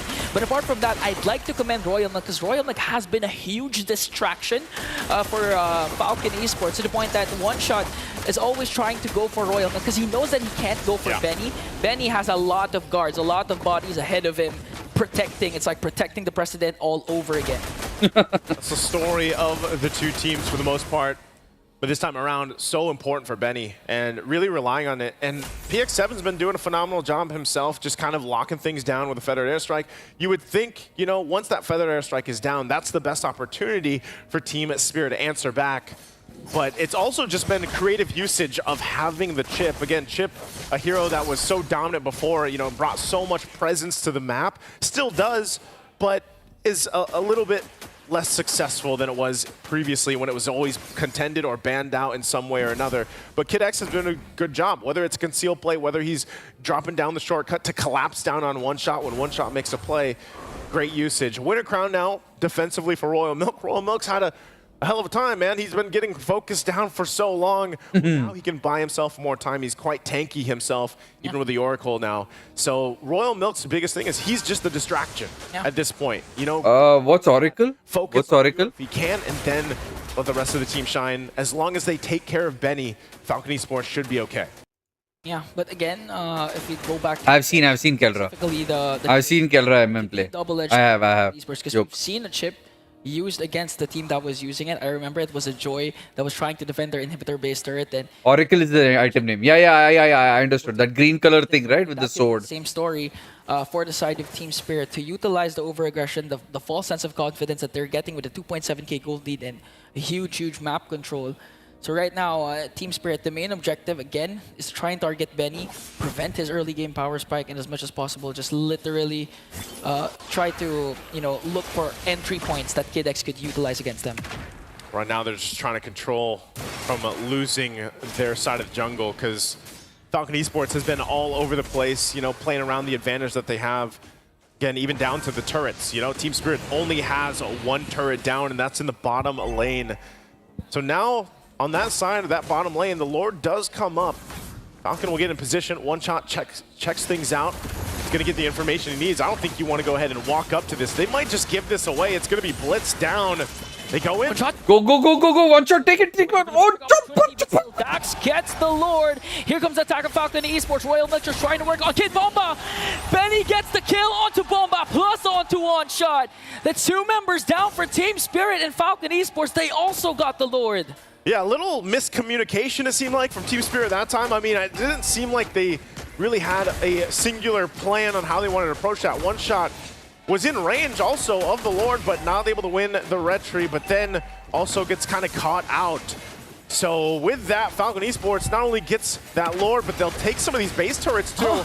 Feathered Airstrike already enough to drop down as Royal Milk just goes ahead and yo-yos down in the front side. Just look at Royal Milk and Benny. I mean, the combination. Oh, here you go. One more. And connect. Royal Milk, you overstayed your welcome, and we will take you down. This might be Team Spirit opening to try and save their inhibitor turrets in the top and mid lane as they work on the second Lord up top. Yeah, he did overstay. I mean, I guess he's just showing him yo-yo tricks is what he wanted to do because it was him versus 3, and the Lord is going to be worked on. It's taken out. They lose that base turret, though.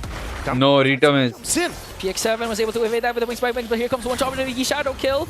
Patrick knows a lot of things, but Rita is. The esports. So that was two ultimates used up by Team Spirit, but they failed again to take down a major damage dealer for Falcon Esports. Surprising here. The amount of damage Sunset Lover is obviously able to set up Hiko alongside him. Whenever that real-world manipulation is dropped down, you know, you kind of have some free reign. And then even for PX7, it's just, those are the... Yo, Duty, what's up? Damage that comes from PX7 with a Feathered Airstrike. So in turn... Oh, by the way, I hope you guys know, I hope you guys are aware that tomorrow onwards, tomorrow we'll do a small stream, but I'll have to sleep early, so that I wake up at 2 o'clock because the cab is going to come at 2 o'clock. So I'll have to like wake up and take a... I'm going to Delhi and we're traveling tomorrow. Tomorrow night is the travel. So tomorrow morning by 7:30, no, 6:37 we'll reach Delhi. And we'll be going for that wedding. And from tomorrow onwards, for the wedding, Yaar Ki Shaadi will be mobile phone vlogs time, bro, guys. Mobile phone vlogs time tomorrow. So I hope you guys join me. I hope you guys chill with me. Let's enjoy ourselves together. And I'll be putting out snippets and small short streams of say half an hour here and there. Okay. Please do join me for that whenever I do online. So hit that subscribe button, hit that like button, and do join for that like half an hour streams here and there. It'll be really enjoyable if you guys are there with me during that time. I will be like I'll be like super this thing, like not alone in that whole journey together. Channel, Silent. Please hit that bell icon and like the stream. Hello, Silent. Welcome. If they drag the game out longer, you know, they do have a deficit to work against, about 5,000 at this point. Rudy is god play, bro. Rudy deserves to be like in a team and all, bro. Is actually getting through some of that. I wish someone would like set up from Falcon Esports, and a lot of times get him a team. Obviously, that will do that. Okay. But here we go again. Again, Kid Bomba got taunted down by Dax. Oh, Catching on the Feather Airstrike. Look at Kid X onto the backside. Already casted the shortcut. Here comes Killing Spree coming in from PX7. They're working on Hiko. And they're able to take him down with the help of Royal Milk. Now Sawa caught in the midst of everything. Gonna use the AOG to walk away. One shot. One member left for Team Spirit. It's just Sawa and Falcon Esports again. Utilizing Kid X shortcut. He plays mage, he plays jungle, he plays Milk. All part of the support. Plan will get a triple. And there's the shots from Benny's actually into the base, work on the turret. They're looking to cap out the game. It's only Salo left alone, taking the shots. They clear it out, and Falcon Esports will take it to another game. Wow, channeling their inner strength, their flight. All right, Falcon Esports, let's go to the next one. Team Spirit versus Falcon Esports. Read more. What is this?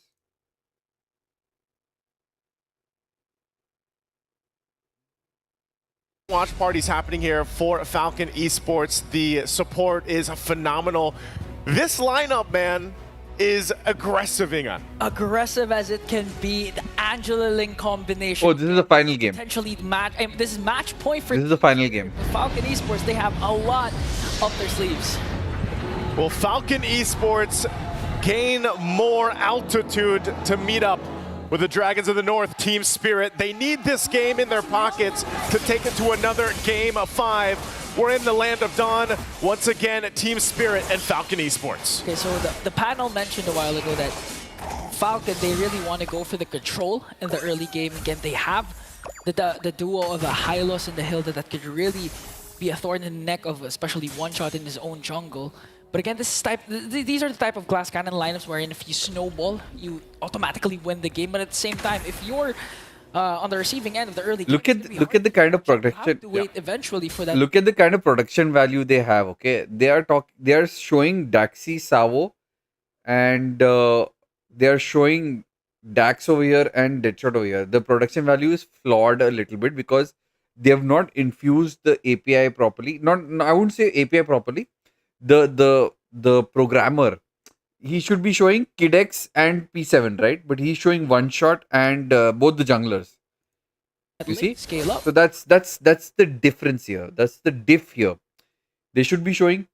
If you are watching a cricket match and they're talking about Kohli, whereas they show Dhoni, obviously you'll feel diff, right? Here is the mistakes by even world level performers. You understand? Even world level performers, this is the difference. This is also even they make mistakes. Very different. One-Shot is here, Savo is here, and Sunset is here, whereas they are showing Royal Milk and Kidomba. Kind of mindset as PX7 takes a lot of shots here in the mid lane, but One-Shot! Wow. He had one shot, he took it. And that he did. First blood drawn by One-Shot Which means this is an automated thing. This bottom portion, these two portions, has got nothing to do with the game. And this is automated. They're just shuffling between the queues. But if it was shuffled the right time and the right thing, it would have been different. So this is what we were saying, Nice. So if you're on the receiving end of this kind of lineup, it's going to be hard for you to come back. Right now, too, still focusing. Already getting the Tempest Blades out. Okay, 4 Blades is there. But again, Dax was able to still get his purple buff. Now, considering the fact that they were able to pick off the mid lane, I think Benny needs to really step up and step on the pedal to the metal and just really be on the aggressive front. It's going to have to be. Well, the whole lineup really is built for that. But what I was going to say earlier, too, is Dax is in a different mindset this time around because, remember, for the previous games, he's pretty much played utility, you know, the alpha and then Drin. Now he has this sling. Oh, mid lane again? Forcing out the Revitalize early on, okay. Even though, I was going to say that was worth it already because they popped the Revitalize, but that made it more for Team Spirit. That's 2 kills already for One-Shot with the Suyo. Team Spirit's locked in right now. They're just layering everything like a cake at this point. Dax in trouble, does have to pop the Tempest Blades and will escape, but he's gonna have to back off the buff. One-Shot dies and the turtle's secured. Okay, Royal Milk with the power of Wilderness to bring down One-Shot. Now the revenge from Team Spirit. So for Falcon Esports, they were able to take down One-Shot early on. 2-1 star for One-Shot. Now Benny, this is the Benny that we want to see for the side of Falcon Esports. Be a lane bully up against Heat. And this is your time to shine because again, early game, you're gonna dominate the laning phase. This is the thing still. Again, the focus on the gold laners, but right now it doesn't need to be that. This is one of the difference in the series where you see the nature of change from game to game.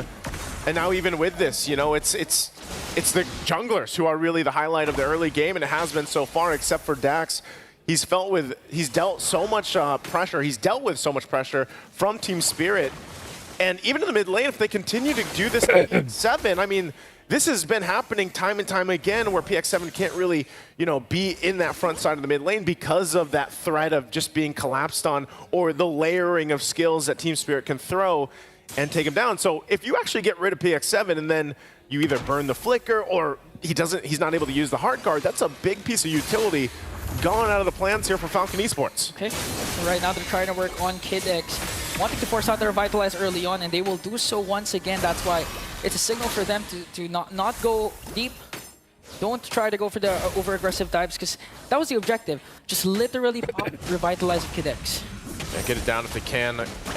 Again, Royal Milk going to go ahead and battle it with Kid Bomba up here, but ultimately wait for that next turtle to come up. Sunset Lover will hold on to the Heart Guard here. So part of the fight is really how does Sunset Lover use the options of ultimates he has. Well, most of the part, you're probably going to see the Heart Guard, but also the Glorious Pathway. Now, focusing in this side of the jungle, they might just go ahead, try to limit test. They still have a Revitalize for Royal Milk.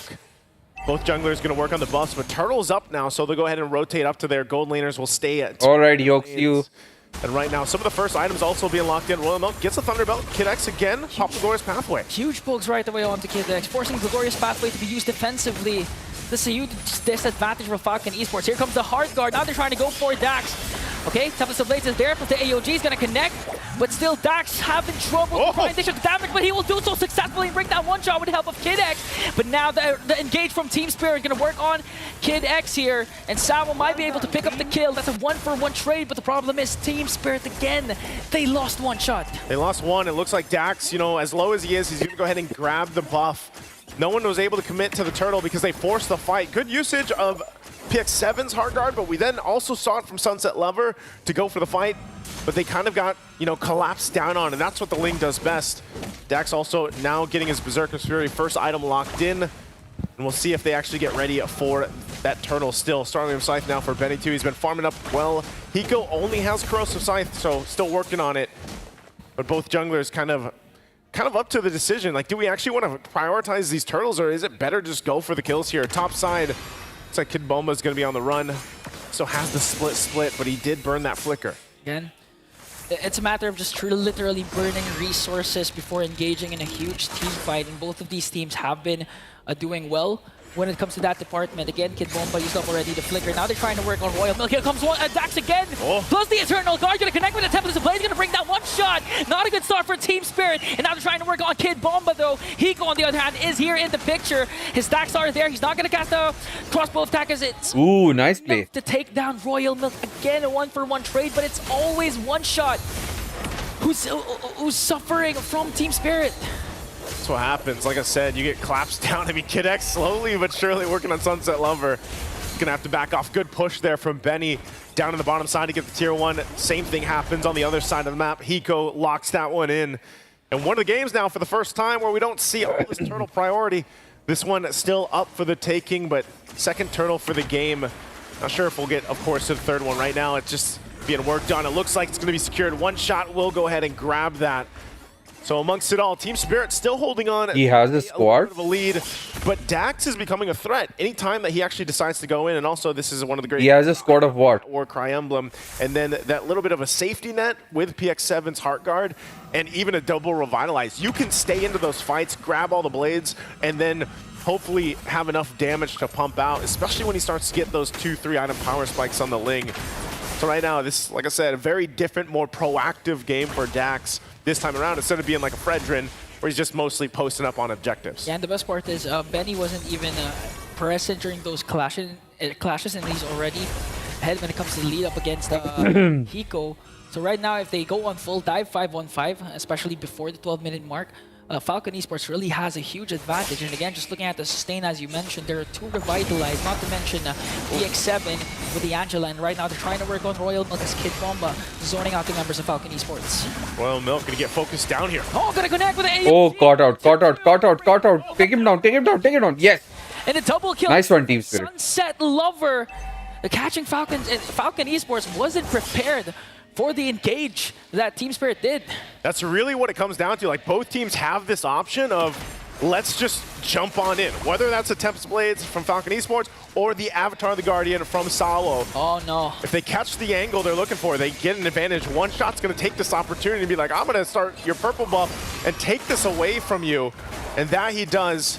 He's very new, bro. I made him come to ML. Can't rotate and possibly take it, so he wouldn't be playing ML if it wasn't for me. That top turret down. He does get the tier 1 on the top, but he is going to be starving for a little bit here until the next take on the buff. And we're also 10 seconds away from that Lord coming up. Hiko now gets his Haas Claws. He has the DHS Corrosive Scythe and Haas Claws. So no boots necessary. Monk, did you know they removed MCL and added Rising? Add Rising. What do you mean? Hiko wants to bring I don't understand what you mean, bro. not just bait out the glorious. I'm very new to this, bro, in this whole universe. So you'll have to be more specific. What is MCL? What is Rising? All two. And the domination of Team Spirit in the early game, you'd expect Falcon as Esports to be as aggressive, but Team Spirit was prepared for the over-aggressive plays of Falcon Esports. You know, Kid X, it's happened a couple times, and sometimes when he gets taken out, then it's a clear sign for the opposing team, in this case, Team Spirit, to grab the objective, and that they do. So Dax will go ahead and try to find what he can across the map, especially the fact that he doesn't have that purple buff. He's going to wait for it. So he at least pushed in some of that bottom side, but now they got to get ready to defend against this. PS is right now and that's the thing, you know, getting dominated. like Let's see Hiko, they keep the gold up or not. To really use the crossbow tank much. A lot of the fights that he's going in for. Oh, Dax. Okay, he's hovered over the hard guard, but you can see how kind of careful he has to be here. Even just traversing through the map.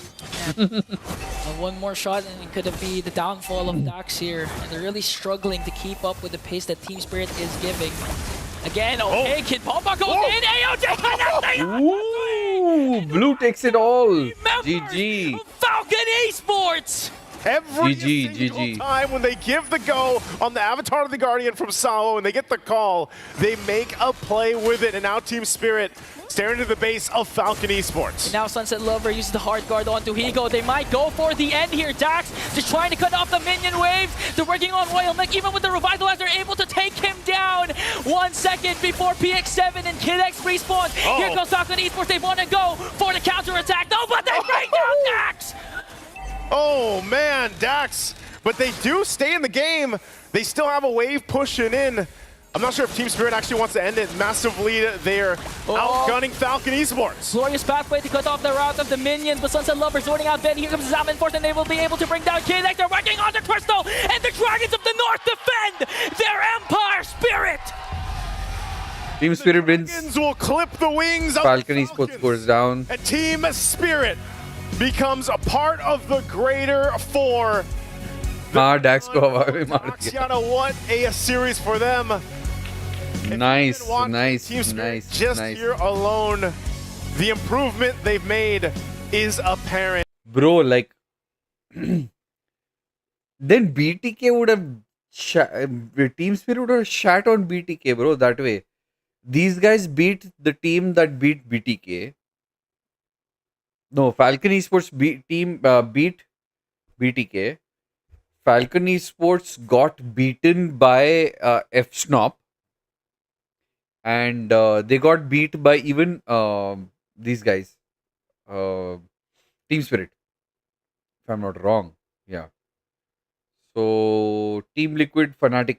Fnatic Onyx is really OP, is what I've heard. Out of their minds. People really like, even the guy guy likes Fnatic Onyx. Those are literally the two counters to 1-1. Range, burst as well, make it 3, and movement. Oh, yeah, King Kong. King Kong is Fnatic OP. Oh, okay. Suyu after picking up the Alpha as well. Really good stuff. And look at the respect for the Bruiser. 3 purifies. Oh, yeah. On those 3 aforementioned heroes, they've had it with his Tigreal. Going into game number 4. Could be the final one in the upper bracket finals between Fnatic Onyx Philippines and Team Liquid Indonesia. This is game 4, ladies and gentlemen, for FNOP. They are 1 step away, 1 game away from the grand finals for TLID. They're 1 game away from equalizing and then maybe forcing basically a best of 1 in a game 5. Team Liquid ID have to play this perfectly, given the momentum that Fnatic Onyx PH had. Their 2 wins in this series so far were 2 very one-sided games. A quick look at the emblem. Monks, watch SRG versus RRQ. Okay, bro. We will. Game 3 as well. We will. I'll watch the next one, that only, okay? The tenacity and the agility to make up for it. We saw this in the previous game as well. Rudy, next update, if ML will also have lane selection with this thing. No, that has been cancelled, Akira. That has been cancelled. Yesterday or day before only we had that discussion. has been cancelled. This matchup, particularly, right? The Irithel is a great matchup up against the 1-1. The fact that you still go for players. Nice, 10 views without giveaway. Fights King Kong barely out of range. Really? Fight still from Aaron Shiki though. Just right then and there. Wow. Was afraid that there would be a charge surge from King that would disable him and then suddenly lead to a first blood. Like that very move right there. So Fabian gonna be caught even. Wow, what a caught out. There's no guiding win when Brusco is in the vicinity. I've said it. Fabian said it, I'm not going to repeat it again. Very few kills from the usurper onto the beast. And Aaron Shiki, just about a fourth of their health down. Ooh, man. So much damage, bro. Matchup up top, not winning that hard counter, actually doing a really good job with the 1-1. And now, Turtle spawning the game. Right before the Turtle, it's already an 800, almost 1,000 gold lead for FNOP. And they are starting it up. Look at the pushback. Look at the start. Kirk goes over to Zikundo, way the Dragon's still able to connect right there to shove as well. What shoutcasting, bro. Fabian is down. The RWM coming down. Ran will be taken out, and that is an all-out win for FNOP. Kirk gets away with but an atom of health, and nothing surrendered over to Fnatic Onyx. They get so much out of 2,000 gold ahead in 2 minutes. This is looking like game 1 all over again, Leo. 2,000 gold difference already in 2 minutes. The momentum they in 2.5 minutes, what the hell? Translated instantly to this one. Squeaky clean. As perfect of a game as it gets so far. Luckily, King Kong hasn't crossed over, started stealing these buffs. So, is this a clear sign for Fabian to just stay to his... Which hero is this? Aaron's Shikizi. I guess, I mean, the fact that she's 0 and 2 means that you need to play it a bit more passive. But again, you're an alpha. You are meant to invade. You are meant to push in the pace. Feather airstrike for Yehezkiel just to clear out the mid wave and to get a little bit more pressure back from FNOP. I don't know. Maybe these are signs of desperation already. The amount of... Oh no, Fabian caught out again! Wait, Kirk actually got cancelled out. Aran walking forward as well. Kirk gonna be very low. That's a good shove over. Aran chasing illusion over. Witty. Eagle driving by and taking Kirk down. Team Liquid ID finally tried, Kirk. Board, but they get Kirk. The wise men tag teaming in mid, punishing Kirk. He got away with it last Kirk, now, not here. Down to about 1,000 and change, the lead for Fnatic Onyx PH. The fact that that winning lane up top, what we set up earlier, isn't looking so good, means Fnatic Onyx can keep up the pressure, continue the same pattern they did for the first turtle into the second, spawning in 10 seconds. 2-level lead, by the way, for King Kong. Doesn't get the arrow shot down. Fabian's in the bush. Goes in the Brusco with the Spear of Alpha. Shove back in. Circling Eagle. Flickering out. Feather airstrike. Catching. Nice scotch. Snipe down. King Kong walks in. Fabian. Oh! Aran's here too! King Kong taken down. In the back, Kirk with the flicker. Joe can't do shit. Weighted Dragon only onto Aran. Come on, Joe. Come on. Somehow Super Fritz comes in. Come on, Joe. Blindly, Fabian gets away with it. Kirk is gonna fall. Fritz. Ori, he didn't die. Kirk is still alive. He's able to get enough dashes to survive, get some shields up. Yehezkiel looking to finish the job. Uh-oh, Kelra, weakness points. Oh, guiding wind gets him out now. Aran's on him. Wants to go in, could shove in an implosion to disengage. Circling Eagle come down. No, bad call. But Team Liquid ID erase the 2,000 gold lead that FNOP had. Good, what is that movement speed on top? 4-4, a turtle apiece. Fnatic Onyx keeping up the pressure. Caught them in the behind, caught them lacking. Shades of that punish onto Fabian earlier, onto King Kong this time around. It's very rare that you catch King Kong like that. Very.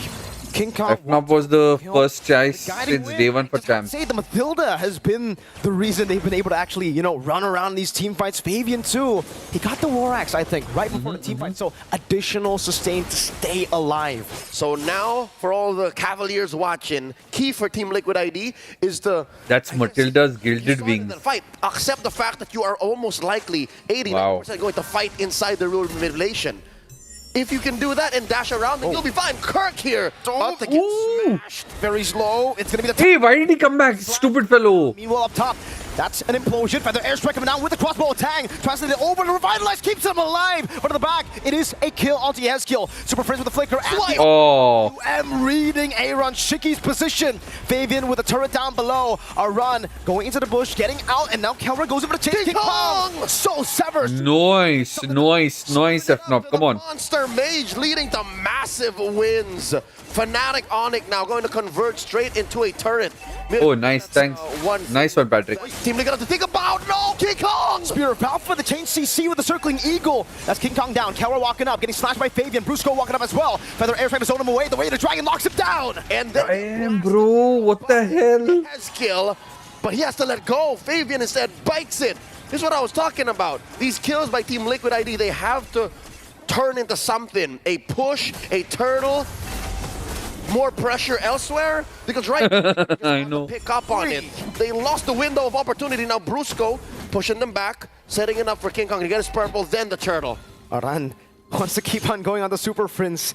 Luckily the shove back was there. FNOP, like you said, setting up for the turtle here. This is turtle number 3, final turtle. Just see the difference between the zoom out nature of the gameplay understanding and our Indians. They were just sitting in the bottom lane because that guy was like, then the shifting to the other lane, shifting to the other lane. Look at this match presence that the person has, even the one who's directing the game.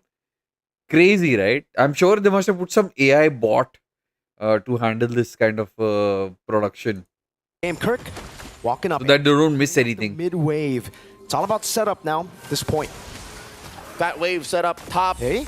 Oh, the trade, the swipe, yeah, his kill, barely survives. The glowing wand ticking down on him. He's still able to survive, but he's forced to recall. Brusco with an implosion, and now the sacred hammer. And they continue. Fabian falls. One more. Aran Super Prince gets a kill. The turtle all but for free here. Fnatic Onyx Philippines regains the lead. 3 purifies, but when you catch the 2 members without purify or with cooldown, that's what you get. Brusco, great timing on that. Wow, look at her range and taking down the minions. Fnatic Onyx Philippines, they got back that lead they lost. Defensive maneuvers from Team Liquid ID, focusing on protecting that mid. Yo, Clumsy, what's up? Orange being exposed. King Kong stole it away. Now with the retribution still in check, he's gonna take this purple as well. Leave the little Johnny too. Painful, a situation you find for Fabian. And now it's back to TLID trying to find ways to come back. FNOP are back on track. They lost in the mid-game, but now, well, actually, we've only just entered the mid-game. It was constant swings in the early game. Another implosion from Brusco. Sacred Hammer over. King Kong trying to go for the snipe now. Way the dragon. Ooh, well done there, Brusco. So Savakark jumps in with the Jikudo. One more goes. Aran is popped here. Circling Eagle, guiding winds, keeping Aeroshiki and Weedy safe. Well done, Kirk. Got 4,000 now. Up next on the docket, this mid lane, tier 1. This puts Keller at, but what, 1,500 gold ahead of Aaron Shiki. But Aaron is keeping up. Aaron is at least still, after these engagements, the post farm is still good. Weedy gets checked here. Uh-oh, Aaron was brought into it. Luckily, Yehezkiel got the feather airstrike in time. That could have been real bad. Synchronized the bush check. Team Liquid ID, they're playing with fire. I would not do that, especially if you were down about 5,000 gold. Kirk, so far, so good. Able to bait out ults, able to bait out battle spells. Can you hear the crowd? Doing his setup for... Can you hear the crowd? Brusco is the same monster that he was in game number 3. The Bruiser, despite all of these... It's a small stadium though, M6. If they can time it out... Very small crowd. Keller, the raw damage from King Kong at this point. Who was... I expected bigger. What? A Trinity, oh my god! Yikes. Already the BOD! Yeah. King Kong taking full control of Fabian's jungle. 3 levels ahead on the Lord. 5,000 gold lead. This is uncontestable for Team Liquid ID. They need to find some trades on the map. They can't. Maybe a tier 1. That's all they get. Fnatic Onyx Philippines putting the Lord on lock. Not even 10 minutes into game number 4. Match point, once again, ladies and gentlemen. Just the tier 2 standing. This one in the bottom barely.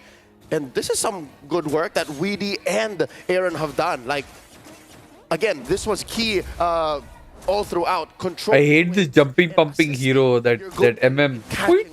So far, that has put Aaron Shiki at the 3rd most gold in this game. So he died once, yes, but at least he has his Trinity.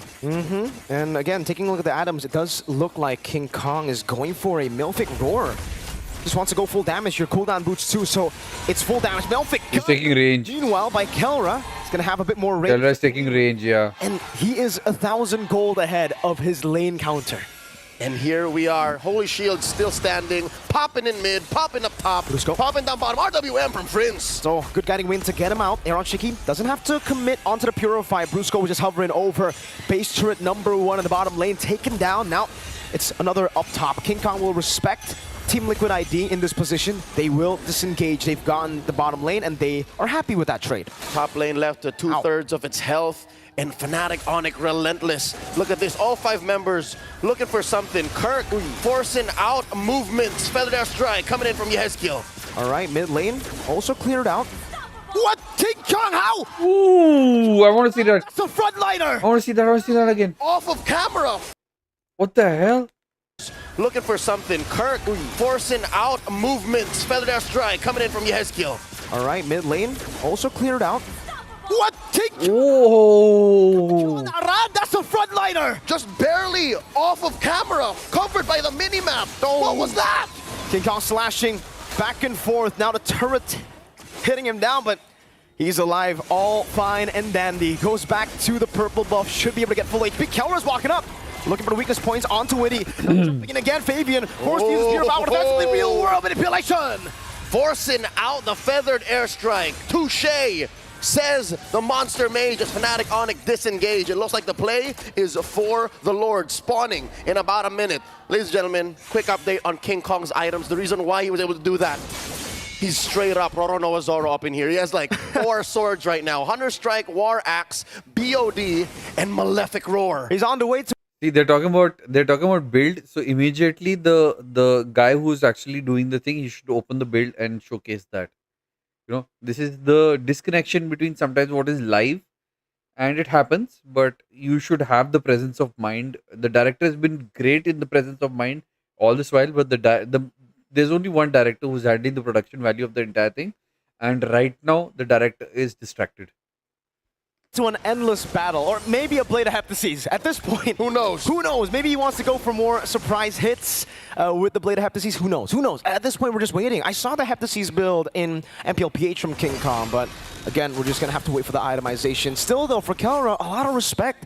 He has the robe, a bit more magical defense, and you can see it here. Sea Halberd, DHS, Corrosion Scythe, Malefic Gun. I think that last... There we go. There we go. Now they're showing the build because they've been talking about the build for like 3-4 times for half a minute plus more, and he understood, okay, we're talking about build, shift to build, and it took a few seconds to shift to the build, and that's what happened.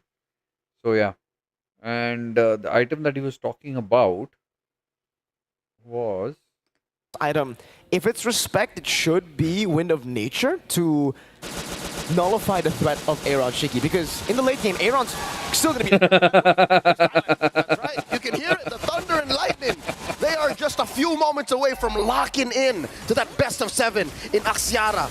Locking in to this Lord take here. Not even a thought of contesting Team Liquid ID. Check it out, ladies and gentlemen.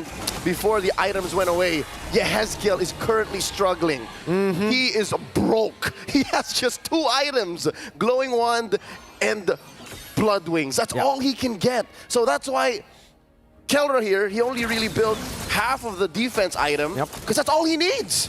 That's true. It's just really hard right now for Yehezkiel to actually get the gold in, right? They haven't been able to win fights for the last, what, 4 or 5 minutes? Fnatic Onyx Philippines have just been suffocated. There you go. That's the endless battle. So no Heptases, just additional true damage. It's just consistent damage. Skill attack, Aaron Shiki crossing the threshold here. Feather Strike in a big fight. Brusco got it earlier. The crossbow tang now on towards the members. Fabian still able to dish out some damage. Now Kelra, though, still with the help of the real world manipulation earlier, able to get one more. King Kong slashing in the back. They're a few hits away from locking in the grand finals. Brusco walking up with the Sacred Hammer. They want to go for kills before they ultimately end the game. Aaron Shiki will fall. FNOP have wiped Team Liquid ID out. The Thunder Gods ascend, a peak they last reached 3 years ago in Singapore. A few days from now, they will compete on hallowed grounds. a single series away from securing the Philippines' 5th World Championship in a row. Straight to the grand finals. A best of 7 awaits Fnatic Onyx Philippines in the Axiata Arena, while Team Liquid ID will have to fight in the depths of the. This is what we need. This is what we also need in our tournaments. This kind of camaraderie. Okay, you did well. Thanks for playing. To showcase these Indian CHUTCHs, what sportsmanship is about. Spirit and Selangor Red Giants. We are down to the top 4, the best teams in the world, and Fnatic Onyx waiting to see who will challenge them. Let's throw it over to our analysts. The super family ends it with a 3-1. That's the story of the day. I gotta tell you guys. Crazy. Even the draft, man. Even the draft. Fnatic Onyx Philippines, they got most of everything that they wanted. Right? They still got the Tig, they still got the Eve, the 1-1, the Suyos. Like, that's an amazing draft. Yeah, at this point, it feels like a comfort draft for them, because even when we were looking at it, it felt like their draft got countered. There was answers to the 1-1. There was answers to a lot of what Fnatic Onyx brought. But my eyes were always on Super Prince and Brusco, and it's like, this Tig is dangerous. This Eve is dangerous. It buys enough time for King Kong to pop off, and it buys enough time for Kelra to pop off, and that's exactly what happened. Exactly what happened. Victory just too good, and now a seat in Axiata. Now they get to relax a little bit, right? They get to watch the other teams fight it out to figure out who's going to be going up against them. And other teams, agreed. You can't relax. Yeah. A lot of games to play, especially. Which one would you want me to watch now? There was one more. RRQ Oshi and SELG, right? This is the one you want me to watch? I think that's. You watched this live? Nice, Kruna. You wanted me to watch this one too, right? Yeah, so we do. It all comes down to this. It's all on the line now. Stormy on the. Let's watch that. We've only seen it once. All right, Mr. X, see you, bro. Feels like this is the one. This is the last one. Even I'm going to go after this. For Stormy, it's a win, Stormy. It's 100% win rate, given the small sample size, but as a last pick, Red 5 pick, it's gotta be the difference maker, and it's gotta be Selangor Red Giants going for the head as they strike down the King of Kings. But if we know something about RRQ, the Sangraja, is that they don't go down so easy. We'll have to see in this game. Sutsujin was given a signature pick too on the Hayabusa. It's something we don't see too much of in MPLID even, but it's always kind of the go-to when they're in a tough spot. RQ will always go back to the Hayabusa of Sutsujin. Throw in the Belleric into Edok as well. Allows for that strong front line from Selangor Giants. Hell, even the joy in the hands of Sekais to actually just stop. And suddenly, Tyrant caught. Oh, Earth Shatter from Yums. This time it starts off differently. It's SRG who get first blood, and it's Yums early on. Dyron shut down almost immediately. Out the gates, the King of Kings stumble suddenly, and we didn't even talk about the matchups, lane to lane. XP, you know the story. Dyron rotated out a little too far. Gold lane, though, they somehow end up with the Granger and Innocent once again. 19 kills just in the previous game here. In the books. 19 kills was the record-breaking stat, by the way. 19 kills? It was previously held by Skylar on a Beatrix in M4. I think it was a game up against the Onyx ID team of M4. Sky's walking up. So, I mean, come on. Wings. But yeah. Anybody who gets above 19 kills in a normal game is like, is not even like considered. I'm sure you're playing bots otherwise. Right? Anything over 19 kills, you're playing bots. So 19 kills is like for me personally, it's like my limit to respect you, to playing against a player. Yeah. It's the second last game you want me to show? Okay, I'll play the second last game, bro. Luckily, that's this one.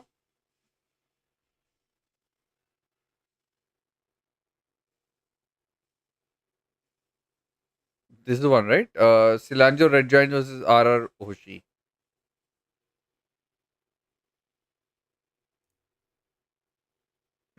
Cool. Okay.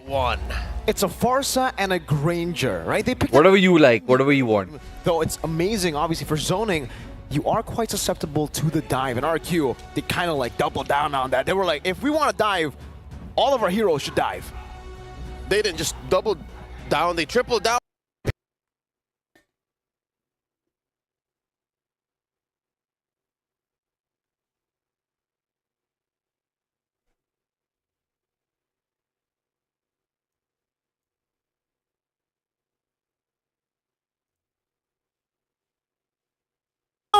Rins, what has gotten into you?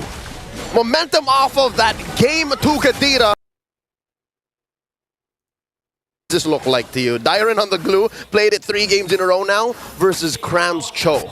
I think it's a non-lane. It's literally just a battle for Kram shoving the wave and rotating. For Dyron, same thing. Yeah, clear, I'm out of here. Clear, I'm out of here. Yeah. If Kram shoves it wrong like this, it could be a free situation and he could be punished just like that. I think he might have to miss out on a bit of minions there, but RQ are very quick with this level 4. They want to get it. Yom's already screening Sutsujin in the purple buff. And that is Stormy hitting level 4 first. Yum stretching out, going the opposite direction. Edok threatening an ejector. Now Sutsujin just secures his purple, taking a beeline towards the Tyler said 19 kills, na bro? Lane, is this a solo kill? Stormy taking. Ooh. Rins, what has gotten into you? Momentum off of that game to Kadira. Now he's taking names. Heads are rolling. Kram can only watch as RQ Hoshi secure the turtle. What has gotten into Rins? Sutsujin gets the turtle. Who is this man? Who is this man? Rins has been popping off. I don't know if it's momentum, if it's just Rins. Is the average Joe Rins? Has this just been him all the time in scrims? Something awoke in this young man after game 1. And this Kadira in his hands. Be careful and make sure that you see what ult he's taken, because I don't think even Stormy saw that coming. No, definitely not. Didn't expect him to go and steal the feather airstrike, point blank him. It's a mortar, point blank mortar. Blasted him like 3 or 4 times. There's nothing the Mage Prodigy could have done. Let's see now. For RQ, Mage Prodigy. Slow game. And for SRG, I don't calling really him want Mage to fight Prodigy. and look for skirmishes around the map either when there are no neutral objectives. So it's literally just going to be a battle farm. RQ leading by only 200 gold. Kram walks up. The quadruple dive isn't going to come into play just yet. Yeah. What RQ Hoshi have walked away with in the first 2 or 3 minutes of this game is literally just stuff that came to them for free. That means they're just waiting for Skylar. The long-term investment, and now Edok gets caught. Great turns revenge and the range. Stormy gets on the board. Sky stealing the purple buff away, despite the retribution from Sutsujin as well. That's a big dub for SRG across the map. Now, that's a 3v2. Rin gets a face full of lead. Purify out. Ellison doesn't have the Death Sonata, not the last one. There way the dragon. Over. Now Tyron, caught against 5 members, decides to go in. Split as well, the base might. Does it save him? No, it does not. Kram just Jikundos Tyron to his demise, to his death. There were 5 members of SRG there. There was a thin line between dying and getting the mount onto one of them. But truth be told, there was very little reinforcement from RRQ. So back-to-back-to-back engagements. SRG caught them lacking, and now here we go, another one! Plays it out from Skylar, ejector, and the flicker. Yum's gonna be taken down. Meanwhile, Sky's diving in deep, getting the electrifying beats over to Skylar to take him out. That is Skylar for Yums. I'll tell you now, SRG are cooking. SRG looking to take this turtle down to half its health. 4v4, Stormy was traded off. Ooh, that was close. Sutsujin. Yeah, it was close. Too stingy with the retribution, decides to take it, and that is 2 turtles for the kingdom.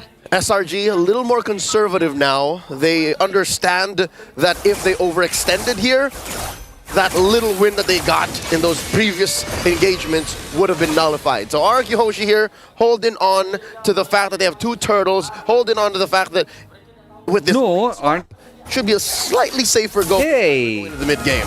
We just saw Onyx. Onyx was this only, na? Oh, Onyx is not here. Yeah, Fnatic Onyx is here. Team Liquid defeated them. Yeah, we just saw the game, Rudy. We just saw the previous game, which was Team Liquid defeated Fnatic Onyx.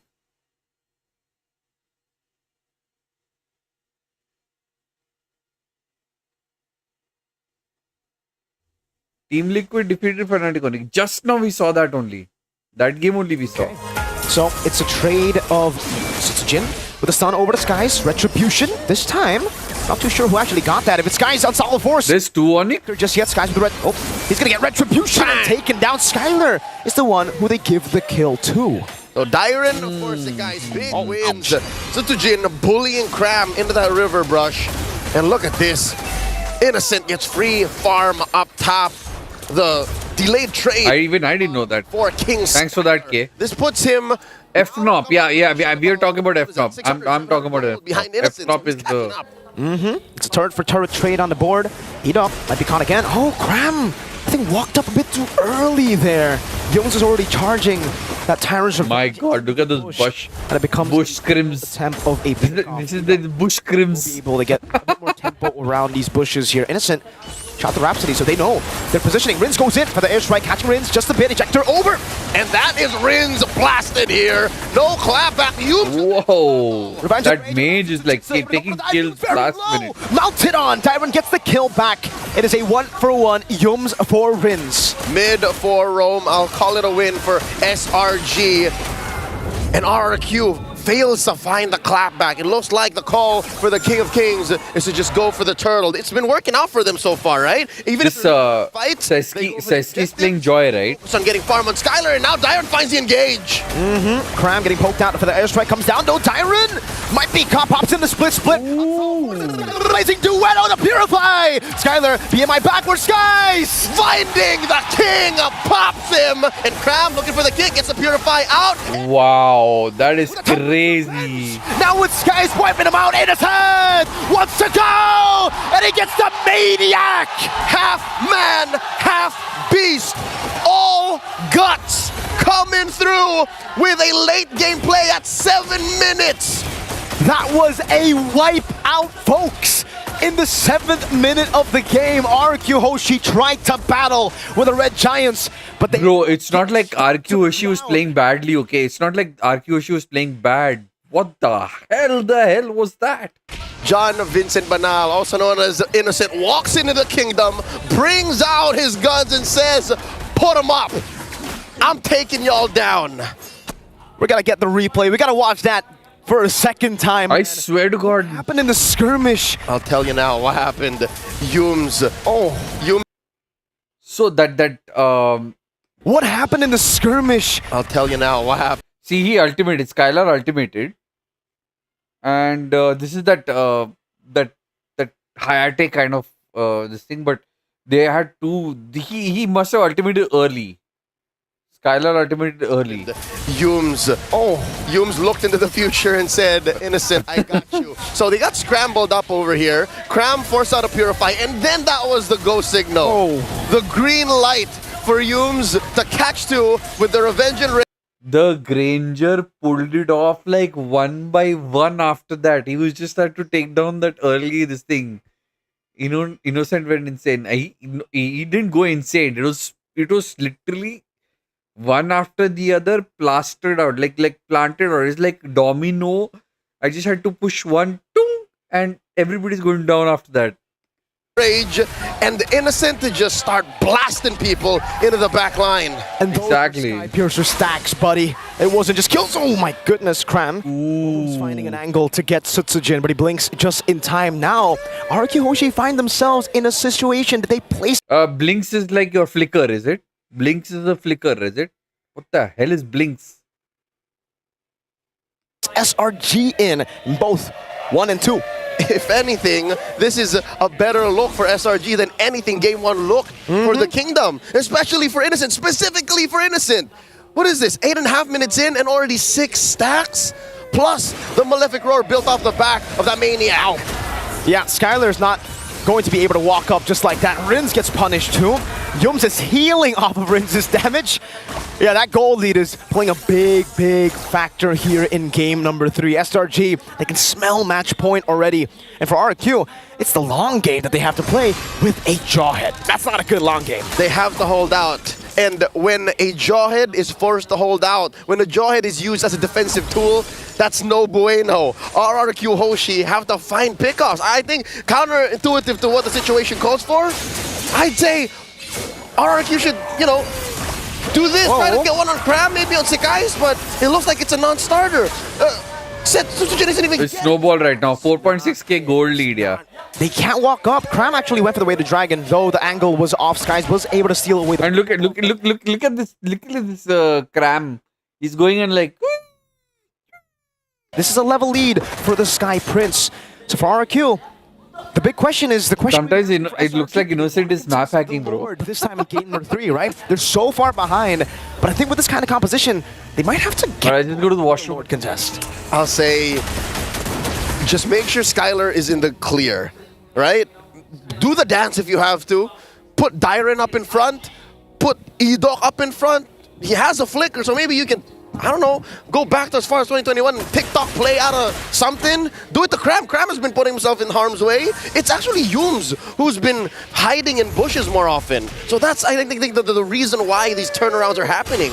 Why that big play from Innocent happens because of the way Yums just caught 2 dudes. Golden Staff for Skylar. That's the 3-atom power spike, but he has been outscaled out of that power spike, I feel, you know? SRG have that snowball building, and that's a BOD that Innocent is almost complete. In 10 minutes, 4th item BOD? Oh, Innocent's gonna hurt. Before the 12-minute mark, might even be after this Lord spawns immediately, this BOD is gonna be built. There you go. There it is. He's just farming, power farming here. That's a 2,000 gold lead between the gold laners. Lethal pokes. And look at this, can't even stand in the Y brush. No. Dyren is a passive push off camera, but that's all that RQ can get as SRG secures the Lord. Just one Death Sonata, and you can see how much damage it does to Skylar. If he walks up against a Feathered Airstrike plus Death Sonata Rhapsody, I don't know, man. And that's what puts King Skylar in such a predicament. He's forced to build the Wind of Nature ASAP, Rose or Gold? go this way, Rose Gold. Because at least to him and to RRQ, the real threat is Stormy. The real threat is Sekais. The whole Innocent situation can only really happen if everything is set up for him. Yep. So, I'll tell you now, this is a solid go. Ooh, nice pushback. What's important, they catch Edok. Wave the Dragon from... They catch him? Caught all alone. Has the flicker, but Skies will just pick this kill up. No flicker necessary from Edok. What the fish is happening? Assassinates him. 5.5k gold lead. Cram is looking for more. Doesn't have the flicker anymore, but this should still be a good angle for him to attack. Lord taken low. Oh, Death Sonata. Dyren will body block the second shot. Sutsujin is down below. The Mercenary just on his way back. Holy Shield pop. Wave cleared. Dyren looking for a mount. That is the Feathered Airstrike. That's payback and more. Innocent gets the Death Sonata. Again, the Sky Piercer on him. Cram with the way to Dragon. Over to Sutsujin. This time Skylar with the way to win again. BMI to the back. Stormy. Ooh, nice Skylar. That's more on the docket. Triple right now for SRG. And the trade-off, Sekai's shut down. The assault ends, the siege quelled for now, the kingdom still stands. 3 for 2 in that trade. Wow, such Age of Empires terminology. Base turret, and that will be the far lane base turret away from the Lord. An enhanced Lord is waiting for SRG and for RRQ Hoshi. The longer the game goes, it's getting more and more desperate. It's still worth it, I'll tell you now, what RRQ committed to and got away with, they were going to lose that turret either way. Yep. So the fact that SRG are reeling from their loss on Cram, rather on Sekai's and so wait, Edok gets an ejector. Purify away the Dragon. Damn, man. Down for the airstrike coming down. Oh, Yums cancels it, and Innocent guns him down. Damn, bro. He's not gonna get away from this. Yums committing the rage, popping Dyren's immortality, serving up the triple to Innocent. Oh no, Sekai's is in the base. Electrifying beats from Skies. RQ still able to get 2 members to survive, but this is 5 of the Giants. They can smell it right now in the water. Blood for the Giants to scoop up and end right here. For the airstrike and the way to Dragon over to Sutsujin. The mini waves, it's a big 7k gold lead, 17-6, obviously, yeah. Yums as well. Skylar with a blazing duet onto Yums. It'll be a kill over, that's 2. And out the better airstrike. Innocent again. Will gun rins down. They're playing bot match now. RQ Hope 13-05. Now SRG from their base. And once more, the siege ends. Not out of the woods just yet, but RQ Hoshi bleed and fight for this chance to defend. Now it's 2 for 2. Rins and Sitsujin down. Sky's Come on, RRQ. Come on. Come back. a bit faster. RRQ, do they utilize this timing to go for the Lord, to go for a fight? That's a feather airstrike to sneak up on Ida. Cram goes up to Jikundo. Might get caught. Unstoppable force and the ejector over to Cram. Now it's Sky. There's damage with Melvic. Gun in the way. This dragon comes in. Sky Piercer also 1 for 1. Down with the flicker. Innocent gets out. Placing the web from Skylar over to Stormy. It's not enough range. Dyron with the split right now. Barely alive. Innocent pushes back. Firepower. The answer to firepower.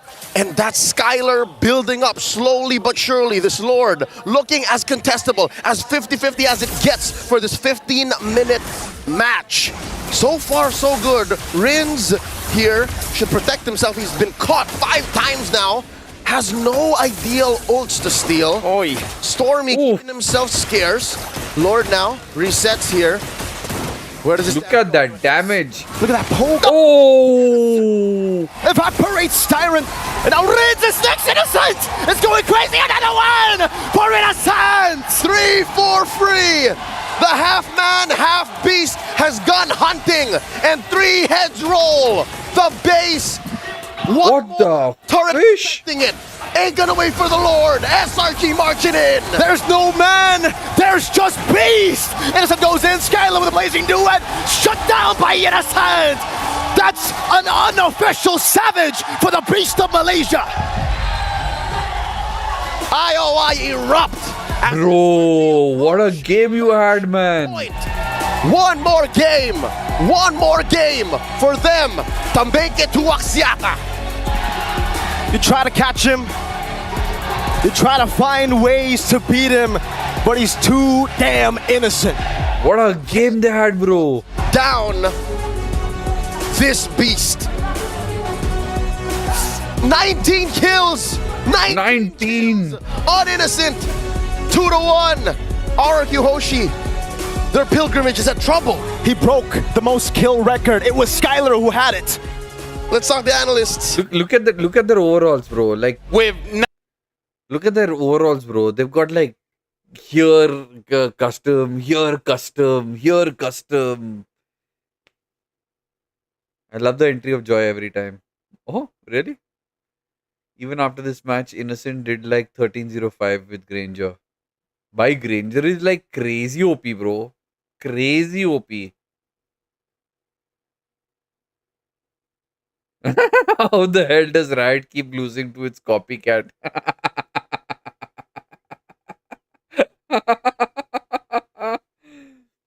How Nash destroyed himself completely. Yeah, he did. Shitty fellow. He didn't realize he had a good thing going with his girlfriend, but then sad. It's okay.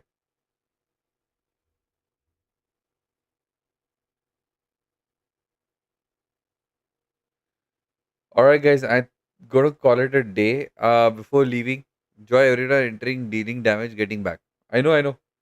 I'm just gonna quickly showcase to you guys. I put some awesome mods on the game. And I hope you guys like the mods that I put, and we'll be playing the rest of Cyberpunk with these mods. Right? Here you go.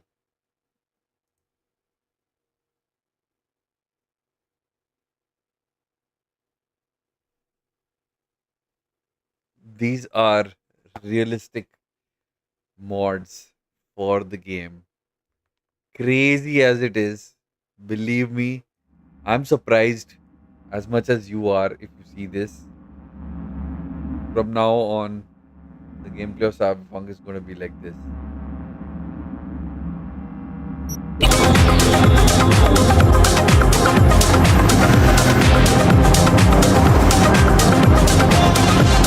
I just stop for a minute and show the car to you.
gears again.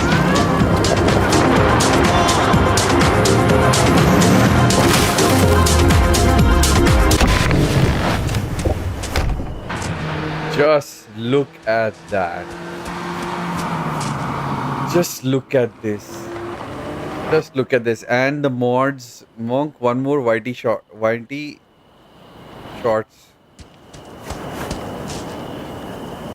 Look at this. And we can change the mood of. Let's make it rain.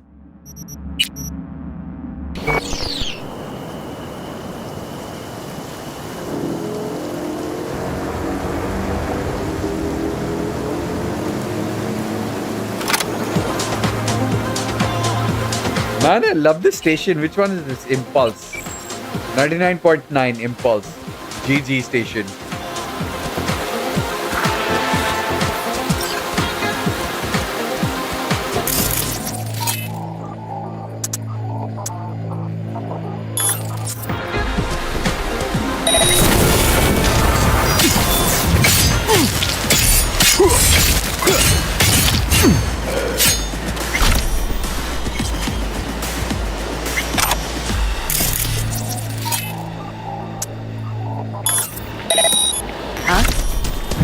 Might as well take a look.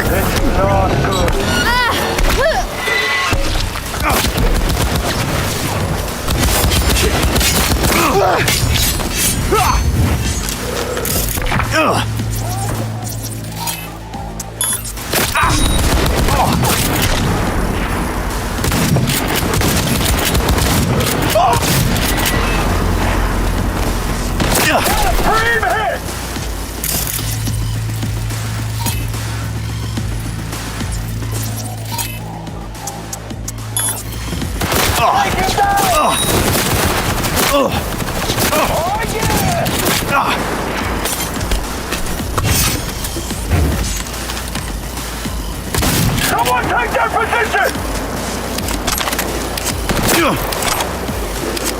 Run away. He's hiding like a little bitch!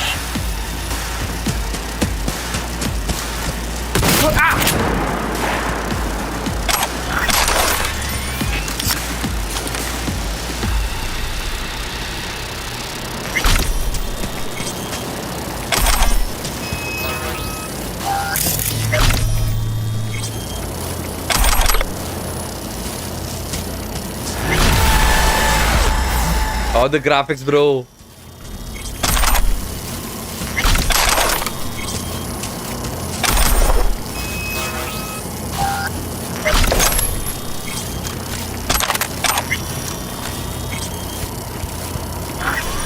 Man, and no lag, huh?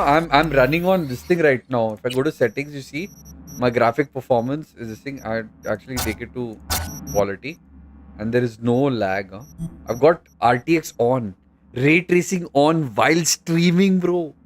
While streaming, RTX is on, bro. Okay, that F's it up. Let's go back to balanced. Let's see balanced. Balance is good, and I'm getting 120 FPS. You see on top over there. Yeah, top on the distinct corner. 120 FPS. Where could it be? Maybe over by that truck.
Another router.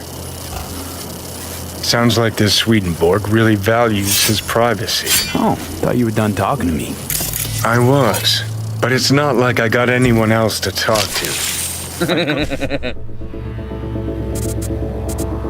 So we need to get this. This is 555. We've got E9. E9 is not here. So 55.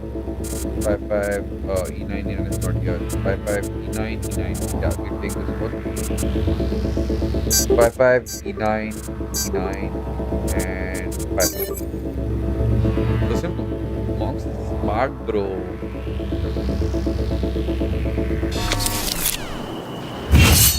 Alright, anyway, we can like change this.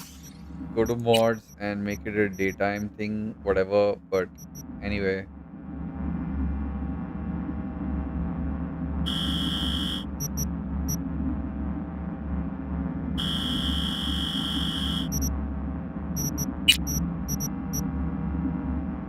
So I will see you guys in the next one. Thank you so much for joining me for today's watch party. Apparently I wanted to play this game, but it's okay.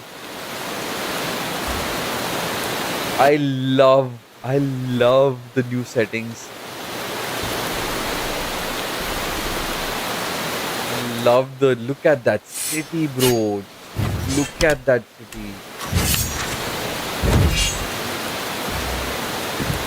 I never ever expected my graphics card to even be bothered about this shit.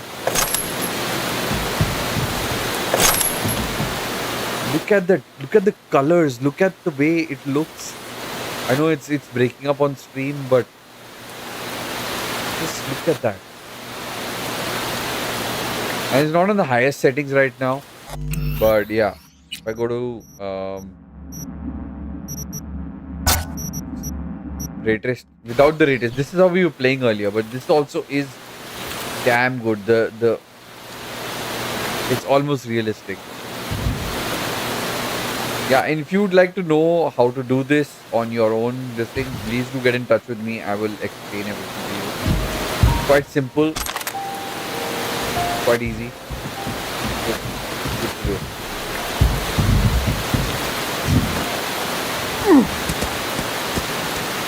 Plus, we've got like stuff like God mode and stuff and all also available.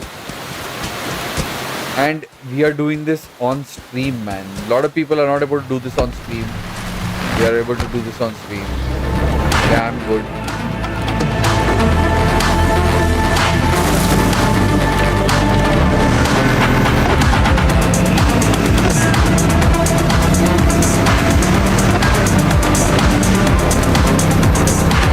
Look at that slippery road. We're drifting.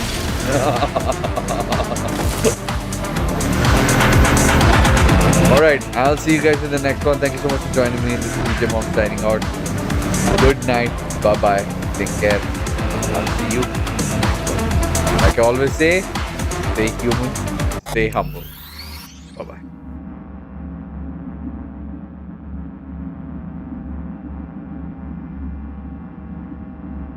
Shut this. This needs to be shut. This needs to open. Yeah, and even over here, this needs to open and this needs to shut. Yep, perfect. Yeah. See you in the next one.